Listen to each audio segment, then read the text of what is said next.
ನಾಮನಿಗೆ ಮಹಿಮ ಕಲುಗುವುದುಗಾಕ. ದೇವರ ಪರಿಶುದ್ಧ ನಾಮಕ್ಕೆ ಮಹಿಮೆ ಉಂಟಾಗಲಿ. ఈ సమయంలో చేరి వచ్చిన మీ అందరికీ యేసుక్రీస్తు నామమున వందనాలు తెలియజేస్తున్నాను. ಈ ಸಮಯದಲ್ಲಿ ಸೇರಿ ಬಂದಂತ ನಿಮ್ಮೆಲ್ಲರಿಗೂ ಯೇಸುಕ್ರಿಸ್ತನ ಹೆಸರಿನಲ್ಲಿ ವಂದನೆಗಳನ್ನು ತಿಳಿಸುತ್ತೇವೆ. ಈ ವಿಡಿಯೋ చూస్తున్న ಬಿಡಲು ಕೂಡ ದೇವರ ನಾಮನ వందనాలు ತಿಳಿಯಜೇస్తున్నాను. ಈ ವಿಡಿಯೋವನ್ನು ನೋಡುತ್ತಿ ವೀಕ್ಷಿಸುತ್ತಿರುವಂತ ಮಕ್ಕಳಿಗೂ ಸಹ ಯೇಸುಕ್ರಿಸ್ತನ ಹೆಸರಿನಲ್ಲಿ ವಂದನೆಗಳನ್ನು ತಿಳಿಸುತ್ತೇವೆ. ಈ ಸಮయంలో మీకా గ్రంథం 7వ అధ్యాయము, ಈ ಸಮಯದಲ್ಲಿ ಮೀಕನ ಗ್ರಂಥ 7ನೇ ಅಧ್ಯಾಯ 13వ వాక్యాన్ని మరలా చదువుకుందాం. 13ನೇ ವಾಕ್ಯವನ್ನು ನಾವು ಓದಿಕೊಳ್ಳೋಣ.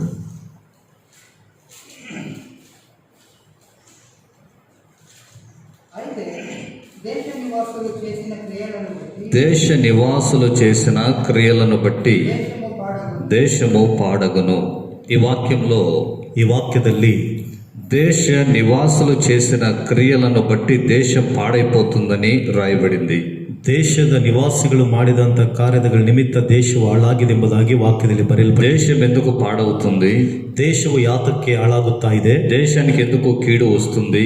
ದೇಶಕ್ಕೆ ಯಾತಕ್ಕಾಗಿ ಕೇಡು ಬರುತ್ತಾ ಇದೆ? దేశానికి ఎందుకు తెగులొచ్చి పాడైపోతుందంటే, ದೇಶಕ್ಕೆ ಯಾತಕ್ಕಾಗಿ ಉಪದ್ರವ ಬಂದು ಹಾಳಾಗ್ತಿದೆ ಅಂದ್ರೆ దేశ నివాసులు చేసిన క్రియలు అని రాయబడింది.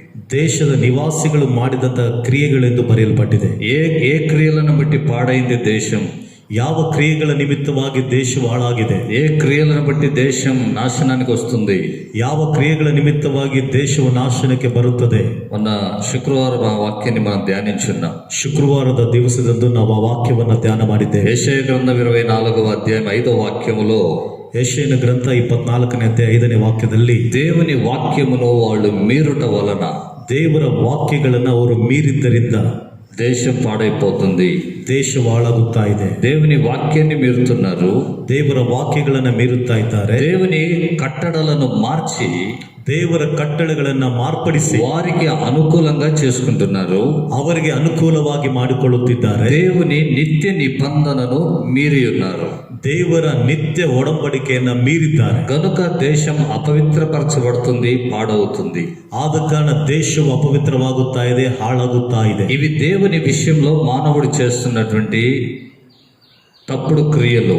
ಇದು ದೇವರ ವಿಷಯದಲ್ಲಿ ಮನುಷ್ಯನು ಮಾಡುತ್ತಿರುವಂತಹ ತಪ್ಪಾದ ಕ್ರಿಯೆಗಳು, అతిక్రమ క్రియలు, ಅತಿಕ್ರಮದ ಕ್ರಿಯೆಗಳು. హల్లెలూయా. ಹಲ್ಲೆಲೂಯಾ. అలాగే మానవుని విషయంలో మానవుడు చేసేటువంటి అతిక్రమం, పాపం.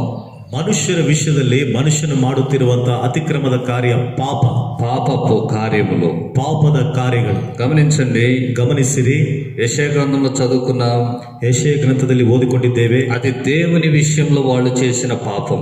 ಅದು ದೇವರ ವಿಷಯದಲ್ಲಿ ಅವರು ಮಾಡಿದಂತ ಪಾಪ. దేవుని వాక్యాన్ని మీరారు, ದೇವರ ವಾಕ್ಯಗಳನ್ನು ಮೀರಿದ್ದಾರೆ. దేవుని కట్టడలను మార్చుకున్నారు, ದೇವರ ಕಟ್ಟಳೆಗಳನ್ನು ಮಾರ್ಪಡಿಸಿಕೊಂಡಿದ್ದಾರೆ. దేవుని నిత్య నిబంధనను మీరి ఉన్నారు, ದೇವರ ನಿತ್ಯ ಒಡಂಬಡಿಕೆಯನ್ನು ಮೀರಿದ್ದಾರೆ. కాబట్టి అపవిత్రము దేశానికి వచ్చేసింది. ಆದ ಕಾರಣದಿಂದ ದೇಶಕ್ಕೆ ಅಪವಿತ್ರತೆ ಬಂದಿದೆ. ಹಾಗೆಯೇ మానవుని విషయంలో కూడా, ಮನುಷ್ಯನ ವಿಷಯದಲ್ಲಿಯೂ ಸಹ మానవుడు అతిక్రమిస్తూ ఉన్నాడు. ಮನುಷ್ಯನು ಅತಿಕ್ರಮಿಸುತ್ತಾ ಇದ್ದಾನೆ. సంఖ్యాకాండములో నుండి ಅರಣ್ಯ ಕಾಂಡದಲ್ಲಿ 35వ అధ్యాయము 35ನೇ ಅಧ್ಯಾಯ 33, 34 రెండు వచనాలను మనం చదువుకుంటే, 33, 34 ಆ ಎರಡು ವಚನಗಳನ್ನು ಓದಿಕೊಂಡರೆ అక్కడ రాయబడిన మాట, ಅಲ್ಲಿ ಬರೆಯಲ್ಪಟ್ಟಂತ ಮಾತು, నరహత్య దేశమును అపవిత్రపరచును. ನರಹತ್ಯವು ದೇಶವನ್ನ ಅಪವಿತ್ರಪಡಿಸುತ್ತದೆ. మనిషి మధ్యన మనిషికున్నటువంటి ద్వేషం, ಮನುಷ್ಯರ ಮಧ್ಯದಲ್ಲಿ ಮನುಷ್ಯನಿಗಿದ್ದಂತ ದ್ವೇಷ. ఇంతకు ముందు దేశం ఎందుకు పాడవుతుందంటే, ಇದಕ್ಕಿಂತ ಮೊದಲು ದೇಶ ಯಾಕೆ ಹಾಳಾಗ್ತಿದೆ ಅಂದ್ರೆ దేవుని విషయంలో మీరిపోతున్నారు, అతిక్రమిస్తూ ఉన్నారు, ದೇವರ ವಿಷಯದಲ್ಲಿ ಅತಿಕ್ರಮಿಸಿ ಮೀರಿ ಹೋಗುತ್ತಾ ಇದ್ದಾರೆ, పాపం చేస్తున్నారు, ಪಾಪ ಮಾಡುತ್ತಾ ಇದ್ದಾರೆ. ఇక్కడ ಇಲ್ಲಿ మనిషికి మనిషి విరోధి అయిపోతున్నాడు, ಮನುಷ್ಯನಿಗೆ ಮನುಷ್ಯನು ವಿರೋಧಿ ಆಗುತ್ತಾ ಇದ್ದಾನೆ. నరహత్య ಕೊಲೆಗಾರಿಕತನ దేశానికి అపవిత్రత తీసుకుని వస్తుంది, ದೇಶಕ್ಕೆ ಅಪವಿತ್ರತನವನ್ನು ತಂದು ಬಿಡುತ್ತದೆ. నరహత్య దేశంలో ఉండకూడదు, ನರಹತ್ಯವು ದೇಶದಲ್ಲಿ ಇರಬಾರದು. ఎందుకు అంటే, ಯಾಕೆ ಅಂದರೆ కారణం దేవుడు చెప్తున్నాడు 34వ వచనంలో. ಕಾರಣವನ್ನು ದೇವರು 34ನೇ ವಚನದಲ್ಲಿ ಹೇಳುತ್ತಾ ಇದ್ದಾರೆ. మీరు నివసించు దేశమును అపవిత్రపరచకూడదు, ನೀವು ವಾಸಿಸುವ ದೇಶವನ್ನ ಅಪವಿತ್ರ ಮಾಡಬಾರದು. కారణం ఏంటి? ಕಾರಣವೇನು? ఎందుకు అపవిత్రం చేయకూడదు? ಯಾತಕ್ಕೆ ಅಪವಿತ್ರತನವನ್ನು ಮಾಡಬಾರದು? అందులో నేను మీ మధ్యలో నివసించుచున్నాను. ಅದರಲ್ಲಿ ನಿಮ್ಮ ನಡುವೆ ನಾನು ವಾಸಿಸುತ್ತಾ ఇದ್ದೇನೆ. దేవునికి స్తోత్రం. ದೇವರಿಗೆ ಸ್ತೋತ್ರ. హల్లెలూయా. హల్లెలూయా. దేశం అపవిత్రంగా ఉండకూడదు. ದೇಶವು ಅಪವಿತ್ರವಾಗಿರಬಾರದು. దేశం అపవిత్రమైతే పాడైపోతుంది. ದೇಶವು ಅಪವಿತ್ರವಾದರೆ ದೇಶವು ಹಾಳಾಗುತ್ತದೆ. కాబట్టి అపవిత్రంగా ఉంచకుడి. ಆದ ಕಾರಣ ಅಪವಿತ್ರವಾಗಿ ಇಡಬೇಡ್ರಿ. అపవిత్ర కార్యములు చేయకుడి. ಅಪವಿತ್ರವಾದ ಕಾರ್ಯಗಳನ್ನು ಮಾಡಬೇಡ್ರಿ. దేవుని వాక్యాన్ని మీరకుండా, ದೇವರ ವಾಕ್ಯಗಳನ್ನು ಮೀರದ ಹಾಗೆ, ఆయనతో చేసిన నిబంధనను మీరకుండా, ಆತನೊಂದಿಗೆ ಮಾಡಿದಂತ ಒಡಂಬಡಿಕೆನ ಮೀರದ ಹಾಗೆ, ఆయన కట్టడలను మార్చి మనకు అనుకూలంగా చేసుకోకుండా, ಆತನ ಕಟ್ಟೆಗಳನ್ನು ಮಾರ್ಪಡಿಸಿ ನಮಗೆ ಅನುಕೂಲವಾಗಿ ಮಾರ್ಪಡಿಸಿಕೊಳ್ಳದ ಹಾಗೆ, ఆయన చెప్పినట్లుగా చేయండి. ಆತನು ಹೇಳಿದ ಹಾಗೆ ಮಾಡಿರಿ. అలాగే నరహత్య లేకుండా చూసుకోండి. ಹಾಗೆಯೇ ನರಹತ್ಯೆ ಇಲ್ಲದ ಹಾಗೆ ನೋಡಿಕೊಳ್ಳಿರಿ. మీ దేశంలో గాని, మీ ఇంట్లో గాని, సంఘములో గాని నరహత్య లేకుండా చూసుకోండి. ನಿಮ್ಮ ದೇಶದಲ್ಲಾಗಲಿ, ನಿಮ್ಮ ಮನೆಯಲ್ಲಾಗಲಿ, ಸಭೆಯಲ್ಲಾಗಲಿ ಕೊಲೆ ಪಾತಕತನ ಇಲ್ಲದ ಹಾಗೆ ನೋಡಿಕೊಳ್ಳಿರಿ. కారణం ఏంటంటే, ಕಾರಣವೇನೆಂದರೆ అపవిత్రత లేని స్థలంలోనే దేవుడు నివాసం చేస్తాడు. ಅಪವಿತ್ರತೆ ಇಲ್ಲದೆ ಇರುವಂತಹ ಸ್ಥಳದಲ್ಲಿ ದೇವರು ವಾಸ ಮಾಡುತ್ತಾನೆ. యెషయా గ్రంథం 57వ అధ్యాయము 15వ వచనంలో ఈ మాట రాయబడింది. ಯೆಶಯನ ಗ್ರಂಥ 57ನೇ ಅಧ್ಯಾಯ 16ನೇ ವಾಕ್ಯದಲ್ಲಿ ಮಾತು ಬರೆಯಲ್ಪಟ್ಟಿದೆ. మహాగణుడు మహోన్నతుడు ఈ రీతిగా సెలవిస్తూ ఉన్నాడు. ಮಹಾಗಣನು ಮಹೋನ್ನತನು ಈ ರೀತಿಯಾಗಿ ನುಡಿಯುತ್ತಿದ್ದಾನೆ. నేను మహోన్నతమైన పరిశుద్ధ స్థలములలో నివసించువాడను. ನಾನು ಮಹೋನ್ನತವಾದ ಪರಿಶುದ್ಧ ಸ್ಥಳಗಳಲ್ಲಿ ವಾಸ ಮಾಡುವಾತನು. ఆమేన్. ಆಮೆನ್. హల్లెలూయా. హల్లెలూయా. ఆయన పరిశుద్ధుడు. ಆತನು ಪರಿಶುದ್ಧನು. ఆయన పరిశుద్ధత కలిగిన దేవుడు. ಆತನು ಪರಿಶುದ್ಧತೆ ಉಳ್ಳಂತ ದೇವರು. పాపము గాని, పాపపు ఛాయను కూడా ఆయన యుద్ధ లేదు.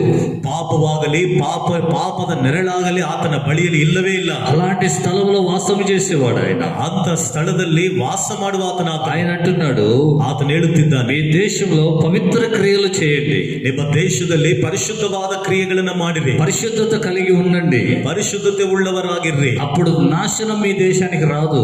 ಆಗ ನಾಶನವು ನಿಮ್ಮ ದೇಶಕ್ಕೆ ಬರುವುದಿಲ್ಲ. తెగులు మీ దేశానికి రాదు. ಉಪದ್ರವವು ನಿಮ್ಮ ದೇಶಕ್ಕೆ ಬರೋದಿಲ್ಲ. కారణం ఏంటంటే, నేను మీ మధ్యన సంచరింతును. ಕಾರಣವೇನೆಂದರೆ ನಾನು ನಿಮ್ಮ ಮಧ್ಯದಲ್ಲಿ ಸಂಚಾರ ಮಾಡುವೆನು. దేవుడున్న స్థలంలో నాశనం ఉండదు. ದೇವರಿದ್ದಂತ ಸ್ಥಳದಲ್ಲಿ ನಾಶನ ಇರೋದಿಲ್ಲ. ఆ ఇశ్రాయేలుతో దేవుడు అంటున్నాడు, ಆ ಇಸ್ರಾಯೇಲರ ಬಳಿರೆ ದೇವರು ಹೇಳ್ತಿದ್ದಾರೆ, నేను మీ మధ్య సంచారము చేస్తున్నాను. ನಾನು ನಿಮ್ಮ ಮಧ್ಯದಲ್ಲಿ ಸಂಚಾರ ಮಾಡುತ್ತಿದ್ದೇನೆ. మీకు ప్రాకారముగా నేనున్నాను. ನಿಮಗೆ ಪೌಳು ಗೋಡೆಯಾಗಿ ನಾನಿದ್ದೇನೆ. 40 సంవత్సరాల అరణ్యంలో యాత్ర చేస్తున్నారు. 40 ವರ್ಷಗಳ ತನಕ ಅರಣ್ಯದಲ್ಲಿ ಯಾತ್ರೆ ಮಾಡುತ್ತಾ ಇದ್ದೀರಿ. మీ బట్టలు మాసిపోలేదు. ನಿಮ್ಮ ಬಟ್ಟೆಗಳು ಕೊಳೆ ಆಗಲಿಲ್ಲ. మీ కాళ్ళు వాపు రాలేదు. ನಿಮ್ಮ ಕಾಲುಗಳು ಬಾವು ಬರಲಿಲ್ಲ. మీ చెప్పుల వారు కూడా తెగిపోలేదు. ನಿಮ್ಮ ಒಂದು ಚಪ್ಪಲಿ ಬಾರುಗಳು ಸಹ ಕಿತ್ತೋಗಲಿಲ್ಲ. ఐగుప్తు దేశంలో ఉన్న ఏ తెగులు మీకు సమీపించలేదు.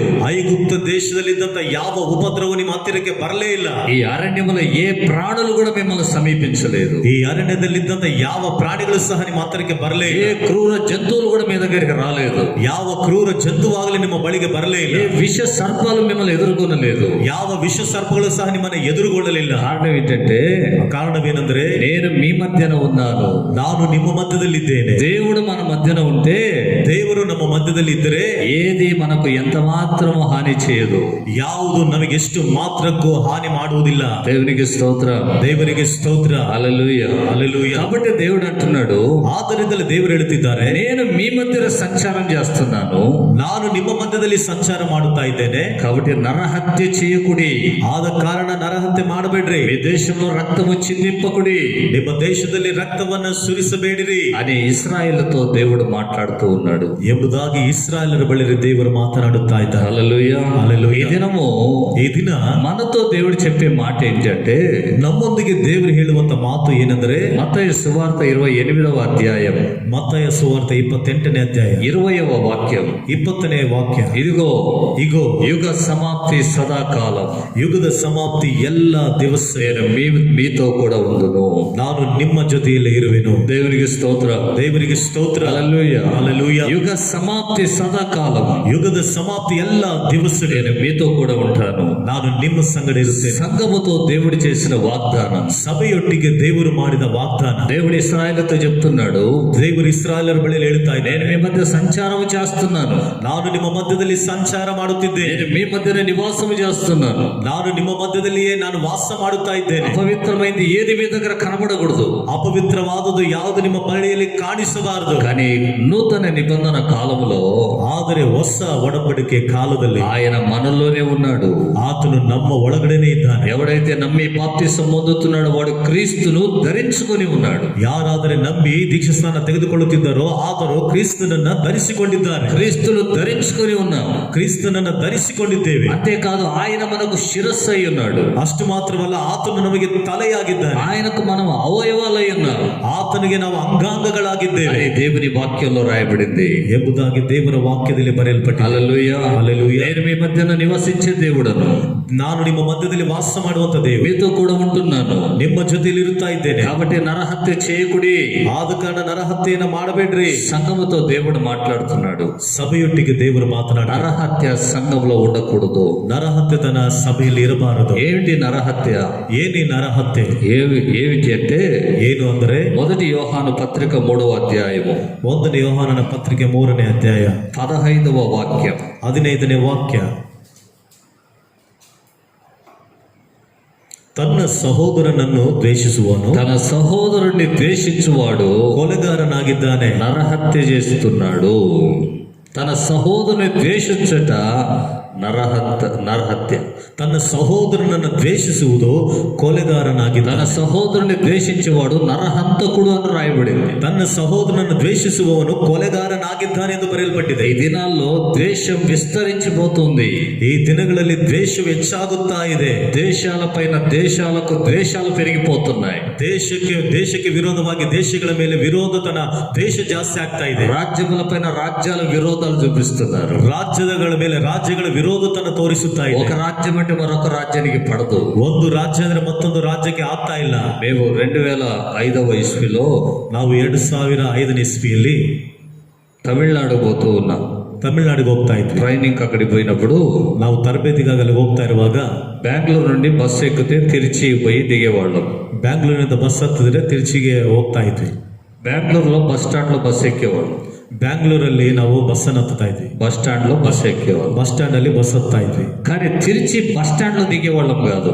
ಆದ್ರೆ ತಿರುಚಿ ಬಸ್ ಸ್ಟ್ಯಾಂಡ್ ಅಲ್ಲಿ ಇಳಿತಾ ಇದಿರ್ಲಿಲ್ಲ. బయట ఎక్కడో నిలబెట్టేవాడు. ಆ ಹೊರಗಡೆ ಎಲ್ಲೋ ನಿಲ್ಲಿಸ್ತಾ ಇದ್ದ. ఎందుకు అని అంటే ಯಾತಕ್ಕೆ ಅಂತಂದ್ರೆ కర్ణాటక బస్సులను బస్ స్టాండ్ లోపలికి రానివ్వరు. ಕರ್ನಾಟಕ ಬಸ್ಸುಗಳನ್ನ ಬಸ್ ಸ್ಟ್ಯಾಂಡ್ ಒಳಗಡೆ ಬರೋದಕ್ಕೆ రానివ్వరు, లోపలికి ಒಳಗಡೆ ಬಿಡ್ತಾ ಇರ್ಲಿಲ್ಲ. బరోదికి బిడోదిల్ల ಬರೋದಕ್ಕೆ ಬಿಡ್ತಾ ಇರ್ಲಿಲ್ಲ అని అన్నారు. ಎಂಬುದಾಗಿ ಹೇಳಿದ್ರು. కర్ణాటక బస్ ఎక్కాలంటే ಕರ್ನಾಟಕ ಬಸ್ ಹತ್ಬೇಕಂದ್ರೆ ఇలాంటి సమస్య. ಇಂಥ ಒಂದು ಸಮಸ್ಯೆ. తమిళనాడు బస్సు ఎక్కితే ತಮಿಳ್ನಾಡು ಬಸ್ ಹತ್ತಿದ್ರೆ బస్ స్టాండ్ లో క్లీన్ తీసుకుని దించేస్తాడు. ಬಸ್ ಸ್ಟ್ಯಾಂಡ್ ಅಲ್ಲಿ ನೇರವಾಗಿ ಕರ್ಕೊಂಡು ಹೋಗಿ ಬಿಡ್ತಾ ಇದ್ರು. గమనించండి, ಗಮನಿಸಿರಿ. ఒక రాజ్యం గురించి మరొక రాజ్యానికి ద్వేషం.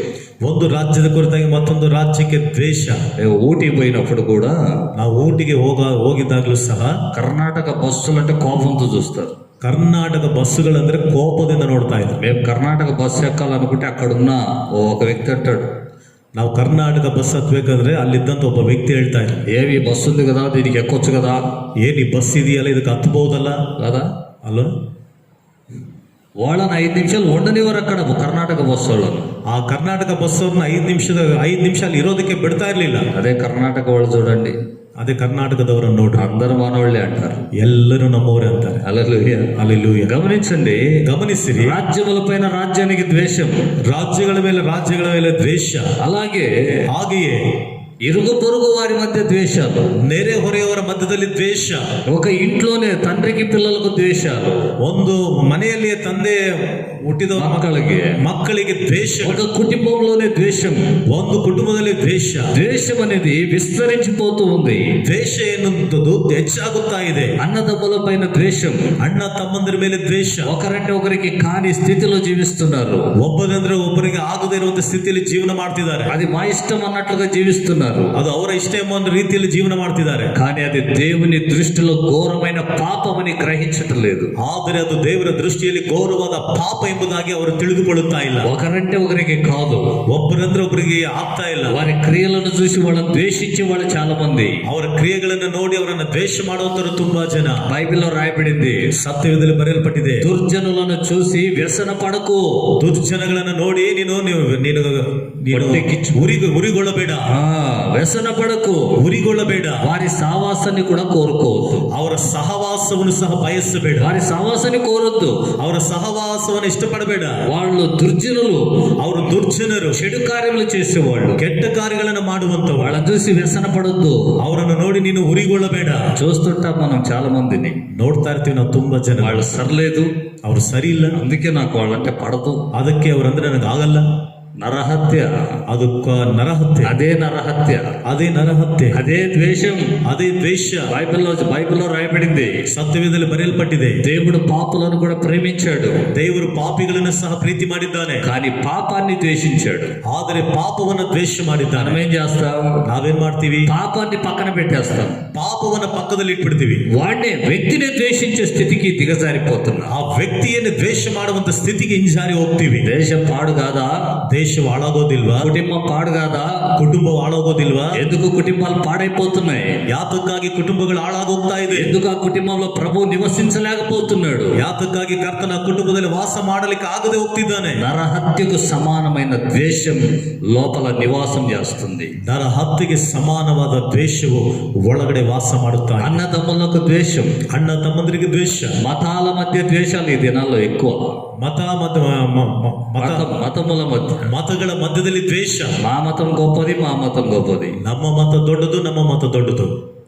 దేవుడు మనుషులందరినీ కలిగించి, ದೇವರು ಮನುಷ್ಯರೆಲ್ಲರನ್ನು ಉಂಟು ಮಾಡಿ, అందరూ సృష్టికర్త అయినటువంటి దేవుని ఆరాధించాలని, ಎಲ್ಲರೂ ಸೃಷ್ಟಿಕರ್ತನಾದ ದೇವರನ್ನು ಆರಾಧನೆ ಮಾಡಬೇಕೆಂಬುದಕ್ಕಾಗಿ వాళ్ళను లోకంలో నివసింపజేస్తే, ಅವರನ್ನ ಲೋಕದಲ್ಲಿ ವಾಸ ಮಾಡುವಂತೆ ಮಾಡಿದ್ರೆ, వాళ్ళందరూ కలిసి దేవుని ఆరాధించాలి. ಅವರೆಲ್ಲರೂ ಸೇರಿ ದೇವರನ್ನು ಆರಾಧನೆ ಮಾಡಬೇಕು. వాళ్ళందరూ కలిసి ఐక్యతగా ఉండాలి. ಅವರೆಲ್ಲರೂ ಸೇರಿ ಐಕ್ಯತೆಯಾಗಿರಬೇಕು. అది చూసి నేను సంతోషించాలని ప్రభు మనుషులను పుట్టిస్తే, ಅದನ್ನು ನೋಡಿ ನಾನು ಸಂತೋಷ ಪಡಬೇಕೆಂಬುದಾಗಿ ಕರ್ತನು ಮನುಷ್ಯರನ್ನ ಉಂಟು ಮಾಡಿದ್ರೆ, మనుషులకు ఒక్కళ్ళంటే ఒకళ్ళకి కాదు, ಮನುಷ್ಯರಲ್ಲಿ ಒಬ್ಬರಿಗಂದ್ರೆ ಒಬ್ಬರಿಗೆ ಆಗ್ತಾ ಇದೆ, ఒక్కళ్ళంటే ఒకళ్ళకి కాదు, ಒಬ್ಬರಂದ್ರೆ ಒಬ್ಬರಿಗೆ ಆಗ್ತಾ ಇದೆ. దేవుడు సృష్టించిన మనిషి, ದೇವರು ಸೃಷ್ಟಿ ಮಾಡಿದ ಮನುಷ್ಯನು, నా దేవుడు గొప్పని ఒకడంటాడు, నా దేవుడు గొప్పని మరొకడు అంటాడు. ನನ್ನ ದೇವರು ದೊಡ್ಡವನೆಂಬುದಾಗಿ ಮತ್ತೊಬ್ಬನು ಹೇಳ್ತಾನೆ, ನನ್ನ ದೇವರು ದೊಡ್ಡವನೆಂಬುದಾಗಿ ಇನ್ನೊಬ್ಬನು ಹೇಳ್ತಾನೆ. సృష్టికర్త ఒక్కడే యేసు క్రీస్తు. ಸೃಷ್ಟಿಕರ್ತನು ಒಬ್ಬನೇ ಯೇಸು ಕ್ರಿಸ್ತನು. ఆమేన్, ಆಮೆನ್, హల్లెలూయా, ಹಲ್ಲೆಲೂಯಾ. ఆయన చెప్పిన మాట ఏంటో తెలుసా? ಆತನು ಹೇಳಿದಂತ ಮಾತೇನು ಗೊತ್ತಾ? ప్రాణాన్ని నేను పెట్టగలను, తిరిగి తీసుకోగలను. ಪ್ರಾಣವನ್ನು ನಾನು ಕೊಡ್ಲಿಕ್ಕೆ ಆಗುತ್ತೆ, ಅದನ್ನು ಮತ್ತೆ ತೆಗೆದುಕೊಳ್ಳಕ್ಕೆ ಆಗುತ್ತೆ. యెషయా గ్రంథంలో రాయబడింది, ಯೆಶಯ ಗ್ರಂಥದಲ್ಲಿ ಬರೆಯಲ್ಪಟ್ಟಿದೆ, నన్ను నాతో సరి సమానంగా పోల్చుకునేవాడు ఎవడైనా ఉన్నాడా? ನನ್ನೊಂದಿಗೆ ಸರಿ ಸಮಾನವಾಗಿ ಹೋಲಿಸಿಕೊಳ್ಳತಕ್ಕವನು ಯಾರಾದ್ರೂ ಇದ್ದಾನ? నాతో వ్యాజ్యం ఆడేవాడు ఎవడైనా ఉన్నాడా? ನನ್ನೊಂದಿಗೆ ವ್ಯಾಜ್ಯ ಮಾಡುವಾತನು ಯಾರಾದ್ರೂ ಇದ್ದಾನ? ఎవడైనా ఉంటే రండి. ಯಾರಾದ್ರೂ ಇದ್ರೆ ಬನ್ರಿ. భవిష్యత్తు దినాల్లో జరగబోయేది ఎవడైనా చెప్పగలిగిన వాడు ఉన్నాడా? ಭವಿಷ್ಯತ್ತು ದಿನಗಳಲ್ಲಿ ನಡೆಯಲಿಕ್ಕಿರುವುದನ್ನು ಯಾರಾದ್ರೂ ಹೇಳುವಂತವ್ರು ಯಾರು ಇದ್ದಾರಾ? ఉంటే రండి. ಇದ್ರೆ ಬನ್ರಿ. ఎవడు లేడే? ಯಾರು ಇಲ್ಲವಲ್ಲ. నేను పిలువగా ఎవడు పలకడం లేదే? ನಾನು ಕರೆದಾಗ ಯಾರು ಮಾತನಾಡ್ತಾ ಇಲ್ವಲ್ಲ. ఎవడున్నాడు పలికేదానికి? ಯಾರಿದ್ದಾರೆ ಮಾತನಾಡೋದಕ್ಕೆ? మనిషి సృష్టించిన బొమ్మలున్నాయి కానీ, ಮನುಷ್ಯನು ಸೃಷ್ಟಿ ಮಾಡಿದಂತ బొమ్మలున్నాయి, ಗೊಂಬೆಗಳಿದೆ, దేవతలున్నాయి, ದೇವತೆಗಳಿದೆ. మనిషి సృష్టించినవి. ಮನುಷ್ಯನು ಸೃಷ್ಟಿ ಮಾಡಿದ್ದು. మనిషిని సృష్టించిన సృష్టికర్త ఒక్కడే యేసు క్రీస్తు. ಮನುಷ್ಯನನ್ನು ಸೃಷ್ಟಿ ಮಾಡಿದಂತ ಸೃಷ್ಟಿಕರ್ತನು ಒಬ್ಬನೇ, ಆತನೇ ಯೇಸು ಕ್ರಿಸ್ತನು. సత్యమును గ్రహించడంలే మనిషి, ಸತ್ಯವನ್ನು ಗ್ರಹಿಸುತ್ತಾ ಇಲ್ಲ ಮನುಷ್ಯನು. సత్యాన్ని వెతకడం లేదు, ಸತ್ಯವನ್ನು ಹುಡುಕುತ್ತಾ ಇಲ್ಲ. నన్ను సృష్టించిన నా సృష్టికర్త ఎవరని మత అభిమానులు వెతకడం లేదు. ನನ್ನನ್ನು ಸೃಷ್ಟಿಸಿದಂತ ಸೃಷ್ಟಿಕರ್ತನು ಯಾರು ಎಂಬುದಾಗಿ ಮತಾಭಿಮಾನಿಗಳು ಹುಡುಕುತ್ತಾ ಇಲ್ಲ, వెతకడం లేదు, ಹುಡುಕುತ್ತಾ ಇಲ್ಲ. నా మతం గొప్పదని గొప్పతనంగా చూస్తూ ఉన్నారు. ನನ್ನ ಮತವು ದೊಡ್ಡದೆಂಬುದಾಗಿ ಅವರು ದೊಡ್ಡಸ್ತಿಕೆಯಿಂದ ನೋಡ್ತಾ ಇದ್ದಾರೆ. వాళ్ళ ఎదుట మేము గొప్పోళ్ళమని గొప్పతనాలు వెతుక్కుంటూ ఉన్నారు. ಅವರ ಮುಂದೆ ನಾವು ದೊಡ್ಡವರೆಂಬುದಾಗಿ ದೊಡ್ಡಸ್ತಿಕೆಯನ್ನು ಹುಡುಕೊಳ್ತಾ ಇದ್ದಾರೆ. దానిని బట్టి ద్వేషం ప్రారంభమైంది. ಅದರ ನಿಮಿತ್ತವಾಗಿ ದ್ವೇಷವು ಪ್ರಾರಂಭವಾಗಿದೆ. ద్వేషం, ದ್ವೇಷ, పగ, ಹಾಗೆ ఒకరంటే ఒకరికి కాదు, ಒಂದು ఒకరంటే ఒకరికి కావడం లేదు. ಒಬ್ಬರಂದ್ರೆ ಒಬ್ರಿಗೆ ಆಗ್ತಾ ಇಲ್ಲ. ఆలోచన చేయండి. ಆಲೋಚನೆ ಮಾಡ್ರಿ. నీలో ఉన్న ద్వేషం ನಿನ್ನಲ್ಲಿದ್ದಂತ ದ್ವೇಷ నిన్నే నాశనం చేస్తుంది. ನಿನ್ನನ್ನೇ ನಾಶನ ಮಾಡುತ್ತದೆ. నీలో ఉన్నటువంటి ద్వేషం ನಿನ್ನಲ್ಲಿರುವಂತ ದ್ವೇಷ నీ కుటుంబాన్ని నాశనం చేస్తుంది. ನಿನ್ನ ಕುಟುಂಬವನ್ನ ನಾಶನ ಮಾಡುತ್ತದೆ. నీలో ఉన్న ద్వేషం ನಿನ್ನಲ್ಲಿರುವಂತ ದ್ವೇಷ నీ పిల్లల్ని నాశనం చేస్తుంది. ನಿನ್ನ ಮಕ್ಕಳನ್ನ ನಾಶ ಮಾಡುತ್ತದೆ. నీలో ఉన్న ద్వేషం ನಿನ್ನಲ್ಲಿರುವಂತ ದ್ವೇಷ నీ దేశాన్ని నాశనం చేసేస్తుంది. ನಿನ್ನ ದೇಶವನ್ನೇ ನಾಶನ ಮಾಡುತ್ತದೆ. చాలా జాగ్రత్త. ತುಂಬಾ ಎಚ್ಚರಿಕೆ. దేవుడు నీతో కూడా ఉండాలి, నీతో నివాసము చేయాలి. ದೇವರು ನಿನ್ನೊಂದಿಗೆ ಇರಬೇಕು, ನಿನ್ನ ಜೊತೆಲಿ ವಾಸ ಮಾಡಬೇಕು. అలా ఉండాలంటే ಆ ರೀತಿ ಇರಬೇಕಂದ್ರೆ ద్వేషాన్ని మానుకోవాలి. ದ್ವೇಷವನ್ನ ಬಿಟ್ಟು ಬಿಡಬೇಕು. బైబిల్లో అన్నదమ్ముల ద్వేషం, ಸತ್ಯವೇದದಲ್ಲಿ ಅಣ್ಣ ತಮ್ಮಂದರಿಗೆ ದ್ವೇಷ. యాకోబు కుమారులు ಯಾಕೋಬನ ಮಕ್ಕಳು 12 మంది. 12 ಜನ. ఆ 12 మందిలో 10 మంది ಆ 12 ಮಂದಿಯಲ್ಲಿ 10 ಜನ 11వ వాడి పైన ద్వేషం పెట్టుకున్నారు. 11ನೇ ಅವನ ಮೇಲೆ ದ್ವೇಷವನ್ನು ಇಟ್ಕೊಂಡು. అన్నదమ్ముల ద్వేషం ఇది. ಅಣ್ಣ ತಮ್ಮಂದಿರ ದ್ವೇಷ ಇದು. యోసేపుకు వాళ్ళపై ద్వేషం లేదు, ಯೋಸೇಫನಿಗೆ ಅವರ ಮೇಲೆ ದ್ವೇಷ ಇಲ್ಲ. కానీ అన్నలకు యోసేపు పైన ద్వేషం, పగ. ಆದರೆ ಅಣ್ಣಂದರಿಗೆ ಯೋಸೇಫನ ಮೇಲೆ ದ್ವೇಷ ಮತ್ತು ಹಾಗೆ ఇవి ఉన్నాయి. కోపము, పగ, ద్వేషం ఇవన్నీ ఒకదానికి ఒకటి లింకు. ಕೋಪ, ದ್ವೇಷ ಹಾಗೆ ಇವೆಲ್ಲವೂ ಸಹ ಒಂದಕ್ಕೊಂದು ಜೋಡಣೆ. అవన్నీ కూడా ఒక జాతికి సంబంధించినవి. ಇವೆಲ್ಲವೂ ಸಹ ಒಂದು ಜಾತಿಗೆ ಸಂಬಂಧಪಟ್ಟಿದೆ. వాళ్ళంటే ద్వేషం. ಅವನಂದ್ರೆ ದ್ವೇಷ. గమనించండి, ಗಮನಿಸಿರಿ, అన్నదమ్ముల ద్వేషం ఏమైపోయింది? ಅಣ್ಣ ತಮ್ಮಂದಿರ ದ್ವೇಷ ಏನಾಗೋಗಿದೆ. యోసేపు మంచివాడు, ಯೋಸೇಫನು ಒಳ್ಳೆಯವನು, చిన్నవాడు, ಚಿಕ್ಕವನು, తండ్రి మాటకు విధేయుడు, ತಂದೆಯ ಮಾತಿಗೆ ವಿಧೇಯನು, అన్నల క్షేమాన్ని చూసేవాడు, ಅಣ್ಣಂದಿರ ಕ್ಷೇಮವನ್ನು ನೋಡುವಂತವನು, అన్నలు అసహించుకున్న కూడా అన్నల్ని ప్రేమించేవాడు, ಅಣ್ಣಂದಿರ ಅಸಹ್ಯ ಪಟ್ಟಿಕೊಂಡರೂ ಸಹ ಅಣ್ಣಂದಿರನ್ನ ಆತನು ಪ್ರೀತಿ ಮಾಡ್ತಾ ಇದ್ದಾನೆ. చాలా ప్రేమ కలిగిన వాడు, ತುಂಬಾ ಪ್ರೀತಿ ಉಳ್ಳವನು, జవాబుదారీ కలిగిన వాడు. ಜವಾಬ್ದಾರಿ ಉಳ್ಳವನು. కానీ అన్నలు ಆದರೆ ಅಣ್ಣಂದಿರು అతని పైన పగబట్టిరి, ಆತನ ಮೇಲೆ ಹಾಗೆ ಮಾಡಿದರು. అతన్ని ద్వేషించిరి. ಅವನನ್ನ ದ್ವೇಷ ಮಾಡಿದ್ರು. ద్వేషించి ఏం చేశారు? ದ್ವೇಷ ಮಾಡಿ ಏನ್ ಮಾಡಿದ್ರು. ఊరికి వెలపట పడవేసి, ಊರಿನ ಹೊರಗಡೆ ಬಿಸಾಡಿ, అంటే వేరే ఊరికి వెళ్ళిపోయారు మందను మేపడానికి. ಅಂದ್ರೆ ಬೇರೆ ಊರಿಗೆ ಹೋಗಿದ್ದಾರೆ ಮಂದೆನ ಮೇಯಿಸ್ಲಿಕ್ಕೆ. అక్కడికి యోసేపు వెళ్ళిపోతే ಅಲ್ಲಿಗೆ ಯೋಸೇಫನ ಅಂತನು ಹೋಗಿದ್ದಾಗ అతన్ని తీసుకొని గుంటలు పడేశారట. ಅವನನ್ನು ತೆಗೆದುಕೊಂಡು ಗುಂಡಿಯಲ್ಲಿ ಹಾಕಿದ್ರು. మళ్ళీ తీశారు, ಮತ್ತೆ ತೆಗೆದ್ರು. ఇస్మాయేలీలకు అమ్మి వేసిరి. ಇಸ್ಮಾಯಿಲರಿಗೆ ಮಾರಿ ಬಿಟ್ಟರು. హల్లెలూయా. ಅಲ್ಲೆಲೂಯ. అపహాసకులకు అమ్మి వేసిరి. ಪರಿಹಾಸ್ಯ ಮಾಡುವವರಿಗೆ ಮಾರಿ ಬಿಟ್ಟರು. బైబిల్లో రాయబడింది, ಸತ್ಯವೇದದಲ್ಲಿ ಬರೆಯಲ್ಪಟ್ಟಿದೆ. ఇస్మాయిల్ స్వభావం ఏంటంటే ಇಸ್ಮಾಯಿಲರ ಸ್ವಭಾವ ಏನಂದ್ರೆ పరిహాస్యం చేసేవాడు ಪರಿಹಾಸ್ಯ ಮಾಡುವಂತ కదా. ಅಲ್ವಾ. ఇస్సాకు పుట్టినప్పుడు పాలు విడిచినప్పుడు విందు చేశాడు అబ్రహాం. ಇಸ್ಸಾಕನು ಹುಟ್ಟಿದಾಗ ಅವನು ಹಾಲು ಬಿಟ್ಟ ತಕ್ಷಣ ಒಂದು ಔತಣ ಮಾಡಿದನು. అబ్రహాం విందు చేశాడు. ಅಬ್ರಹಾಮನು ಔತಣ ಮಾಡಿದ. ఆ సమయంలో ಆ ಸಮಯದಲ್ಲಿ ఇస్మాయిల్ పరిహాసము చేశాడు. ಇಸ್ಮಾಯಿಲನು ಪರಿಹಾಸ್ಯ ಮಾಡಿದನಂತೆ. అంటే ఆ ఇస్మాయిలీలకు అమ్మివేశారు యోసేపును. ಅಂದ್ರೆ ಇಸ್ಮಾಯಿಲರಿಗೆ ಯೋಸೇಫನನ್ನ ಮಾರಿಬಿಟ್ರು. అంటే ఎవరికి అమ్మేశారు ఇప్పుడు? ಈಗ ಯಾರಿಗೆ ಮಾರಿಬಿಟ್ಟಿದ್ದಾರೆ? పరిహాస్యం చేసే వాళ్ళ గుంపుకు అమ్మివేశారు. ಪರಿಹಾಸ್ಯ ಮಾಡುವಂತ ಗುಂಪಿಗೆ ಸೇರಿಸಿದ್ದಾರೆ. అపహాసకులకు అమ్మివేసిరి. ಪರಿಹಾಸ್ಯ ಮಾಡುವಂತವರಿಗೆ ಮಾರಿಬಿಟ್ಟರು. గమనించండి, వీళ్ళలో ఉన్న దేశం, ಗಮನಿಸಿರಿ, ಇವರಲ್ಲಿ ಇದ್ದಂತ ದ್ವೇಷ ఎక్కడి వరకు కొనసాగుతుందంటే ಎಲ್ಲಿಯ ತನಕ ಮುಂದುವರಿತಾ ಇದೆ ಅಂದ್ರೆ అతన్ని తీసుకొని ಆತನನ್ನು ತೆಗೆದುಕೊಂಡು పరిహాసకులకు అమ్మివేశారంట. ಪರಿಹಾಸ್ಯ ಮಾಡುತ್ತರಿಗೆ ಮಾರಿಬಿಟ್ರಂತೆ.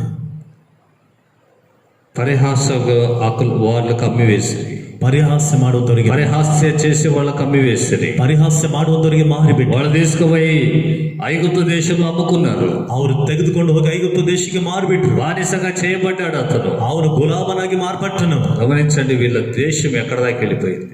ಗಮನಿಸಿರಿ, ದ್ವೇಷ ಯಾವ ರೀತಿ ಬರೆಯಲ್ಪಟ್ಟೆ, ఎక్కడ దాకా వెళ్ళిపోయింది. ಎಲ್ಲಿ ತನಕ ಹೊರಟು అతన్ని అమ్మివేసిరి. ಅವನನ್ನು ಮಾರಿ, వారు ఆ కార్యము చేసినందువలన, ಅವರು ಆ ಕಾರ್ಯಗಳನ್ನ ಮಾಡಿದ ಕಾರಣದಿಂದ ఏం జరిగిందో తెలుసా? ಏನ್ ನಡೀತು ಗೊತ್ತಾ? ఆదికాండంలో 42వ అధ్యాయం ಆದಿಕಾಂಡ 42ನೇ ಅಧ್ಯಾಯ 2వ వాక్యాన్ని చదివితే, 2ನೇ ವಾಕ್ಯವನ್ನು ಓದಿದ್ರೆ, మనము చావకుండా బ్రతుకున్నట్లుగా, ನಾವು ಸಾಯದ ಹಾಗೆ ಉಳಿಯುವಂತೆ ఐగుప్తు దేశానికి వెళ్ళి ఆహారం తెమ్మన్నాడు యాకోబు. ಐಗುಪ್ತ ದೇಶಕ್ಕೆ ಹೋಗಿ ಆಹಾರವನ್ನು ತೆಗೆದುಕೊಂಡು ಬನ್ನಿರಿ ಎಂಬುದಾಗಿ ಹೇಳಿದ್ರೆ అంటే అర్థం ఏంటి? ಅಂದ್ರೆ ಅರ್ಥವೇನು? కింద 41వ అధ్యాయం ఆఖరి వచనాల్లో 41ನೇ ಅಧ್ಯಾಯ ಕೊನೆಯ ವಚನದಲ್ಲಿ దేశాలు చుట్టూ ఉన్న అన్ని దేశముల పైన కరువు వచ్చేసింది. ಸುತ್ತಮುತ್ತಲಿರುವ ಎಲ್ಲ ದೇಶಗಳ ಮೇಲೆ ಬರಗಾಲ ಬಂದಿದೆ. హల్లెలూయా. ಹಲ್ಲೆಲೂಯಾ. దేవుని ఏర్పాట్లు ఇవి. ದೇವರ ಒಂದು ಆಯ್ಕೆ ಇದು. ఒక నీతిమంతుని ద్వేషించారు. ಒಬ್ಬ ನೀತಿವಂತನನ್ನ ದ್ವೇಷ ಮಾಡಿದ್ರು. ద్వేషం లోపల పెట్టుకొని పగ లోపల కలిగి ದ್ವೇಷ ಒಳಗಡೆ ಇಟ್ಟುಕೊಂಡು ಹಾಗೆಯನ್ನ ಒಳಗಡೆ ಇಟ್ಟುಕೊಂಡು అతన్ని అంపేశారు. ಆತನನ್ನ ಮಾರಿಬಿಟ್ರು. అతన్ని చంపదలిచారు. ಆತನನ್ನ ಸಾಯಿಸಬೇಕೆಂದ ಆಲೋಚನೆ ಮಾಡಿದ್ರು. ఏం జరిగింది? ಏನ್ ನಡೆಯಿತು? ఒక దినం వచ్చింది. ಒಂದು ದಿನ ಬಂತು. దేవుడు యోసేపును గొప్ప చేశాడు. ದೇವರು ಯೋಸೇಫನನ್ನ ಉನ್ನತವಾಗಿ ಮಾಡಿದ. దేవుడు యోసేపును అభివృద్ధి పరిచాడు. ದೇವರು ಯೋಸೇಫನನ್ನ ಅಭಿವೃದ್ಧಿ ಮಾಡಿದನು. దేశం అంతట్లో కూడా కరువు వచ్చేటట్లు చేశాడు. ದೇಶದಲ್ಲೆಲ್ಲ ಸಹ ಬರಗಾಲ ಬರುವಂತೆ ಮಾಡಿದನು. దేశమంతా కరువుతో నింపబడింది. ದೇಶವೆಲ್ಲ ಬರಗಾಲದಿಂದ ತುಂಬಿಸಲ್ಪಟ್ಟಿದೆ. యాకోబు ఉన్న దేశము కూడా కరువుతో నింపబడింది. ಯಾಕೋಬನ ಇದ್ದಂತ ದೇಶವು ಸಹ ಬರಗಾಲದಿಂದ. ఎవరైతే ద్వేషం కలిగి ఉన్నారో ಯಾರಾದ್ರೆ ದ್ವೇಷವುಳ್ಳವರಾಗಿದ್ದಾರೆ వాళ్ళు కరువుతో నింపబడ్డారు. ಅವರು ಬರದಿಂದ ತುಂಬಲ್ಪಟ್ರು. ఆలోచన చేయండి. ಆಲೋಚನೆ ಮಾಡ್ರಿ. చుట్టూ ఉన్న దేశాల పైన కరువు భారంగా ఉందంట. ಸುತ್ತಮುತ್ತಲಿರುವಂತಹ ದೇಶಗಳ ಮೇಲೆ ಬರಗಾಲವು ತುಂಬಾ ಭಾರವಾಗಿದ್ದಂತೆ. నీలో ఉన్న ద్వేషం ನಿಮ್ಮಲ್ಲಿರುವಂತ ದ್ವೇಷ నీ పతనానికి కారణమైతుంది. ನಿನ್ನ ನಾಶನಕ್ಕೆ ಕಾರಣವಾಗುತ್ತದೆ. నీ నాశనానికి కారణం అది. ನಿನ್ನ ನಾಶನಕ್ಕೆ ಕಾರಣವದು. నీ దేశం కరువుతో నిండిపోయింది. ఎందుకని? ನಿನ್ನ ದೇಶವು ಬರಗಾಲದಿಂದ ತುಂಬಲ್ಪಟ್ಟಿದೆ. ಯಾತಕ್ಕಾಗಿ? నువ్వు ఎవరినైతే ద్వేషించావో ನೀನು ಯಾರನ್ನಾದರೂ ದ್ವೇಷ ಮಾಡಿದೀಯೋ ఆ యోసేపుకు నువ్వు నమస్కరించాలి. ಆ ಯೋಸೇಫನಿಗೆ ನೀನು ನಮಸ್ಕಾರ ಮಾಡಬೇಕು. హల్లెలూయా. హల్లెలూయా. ఎందుకు ద్వేషించారు యోసేపును? ಯೋಸೇಫನನ್ನ ಯಾತಕ್ಕಾಗಿ ದ್ವೇಷ ಮಾಡಿದ್ರು? అతడు కలగన్నాడు. ಆತನು ಕನಸನ್ನ ಕಂಡನು. ఇతని యొక్క పైరు పన నిలబడి ఉంది. ಈತನ ಒಂದು ಈತನಿಗೆ అందరూ నమస్కరించాలి. ಎಲ್ಲರೂ ನಮಸ್ಕಾರ ಮಾಡಬೇಕು. అన్నదమ్ములు నమస్కరించాలి. ಅಣ್ಣ ತಮ್ಮಂದ್ರು ನಮಸ್ಕಾರ ಮಾಡಬೇಕು. ఆ కళ విని ಆ ಕನಸನ್ನ ಕೇಳಿ, ఏవిరా నువ్వు మా పైన పరిపాలన చేసేవాడివా? ಏನೋ ನಮ್ಮ ಮೇಲೆ ನೀನು ಆಳ್ವಿಕೆ ಮಾಡ್ತೀಯಾ? నువ్వు మాకు అధికారివా? ನೀನು ನಮಗೆ ಅಧಿಕಾರಿನ? ఎంత లేవు? ಇಷ್ಟಿಲ್ಲ. మా పైన అధికారివా నువ్వు? ನಮ್ಮ ಮೇಲೆ ಅಧಿಕಾರಿನ ನೀನು? దేవుని ఉద్దేశాలు గమనించలేదు. ఇక్కడ ದೇವರ ಉದ್ದೇಶಗಳನ್ನ ಇಲ್ಲಿ ಗಮನಿಸಲಿಲ್ಲ. వాడు చిన్నోడు కదా అనుకున్నారు. ಅವನು ಚಿಕ್ಕವನಲ್ಲ ಅಂತ ಅಂದ್ಕೊಂಡು, వాడికి ఏం తెలుసులే అనుకున్నారు. ಅವನಿಗೆ ಏನು ಗೊತ್ತಿದೆ ಬಿಡು ಅಂತ ಅಂದ್ಕೊಂಡ್ರು.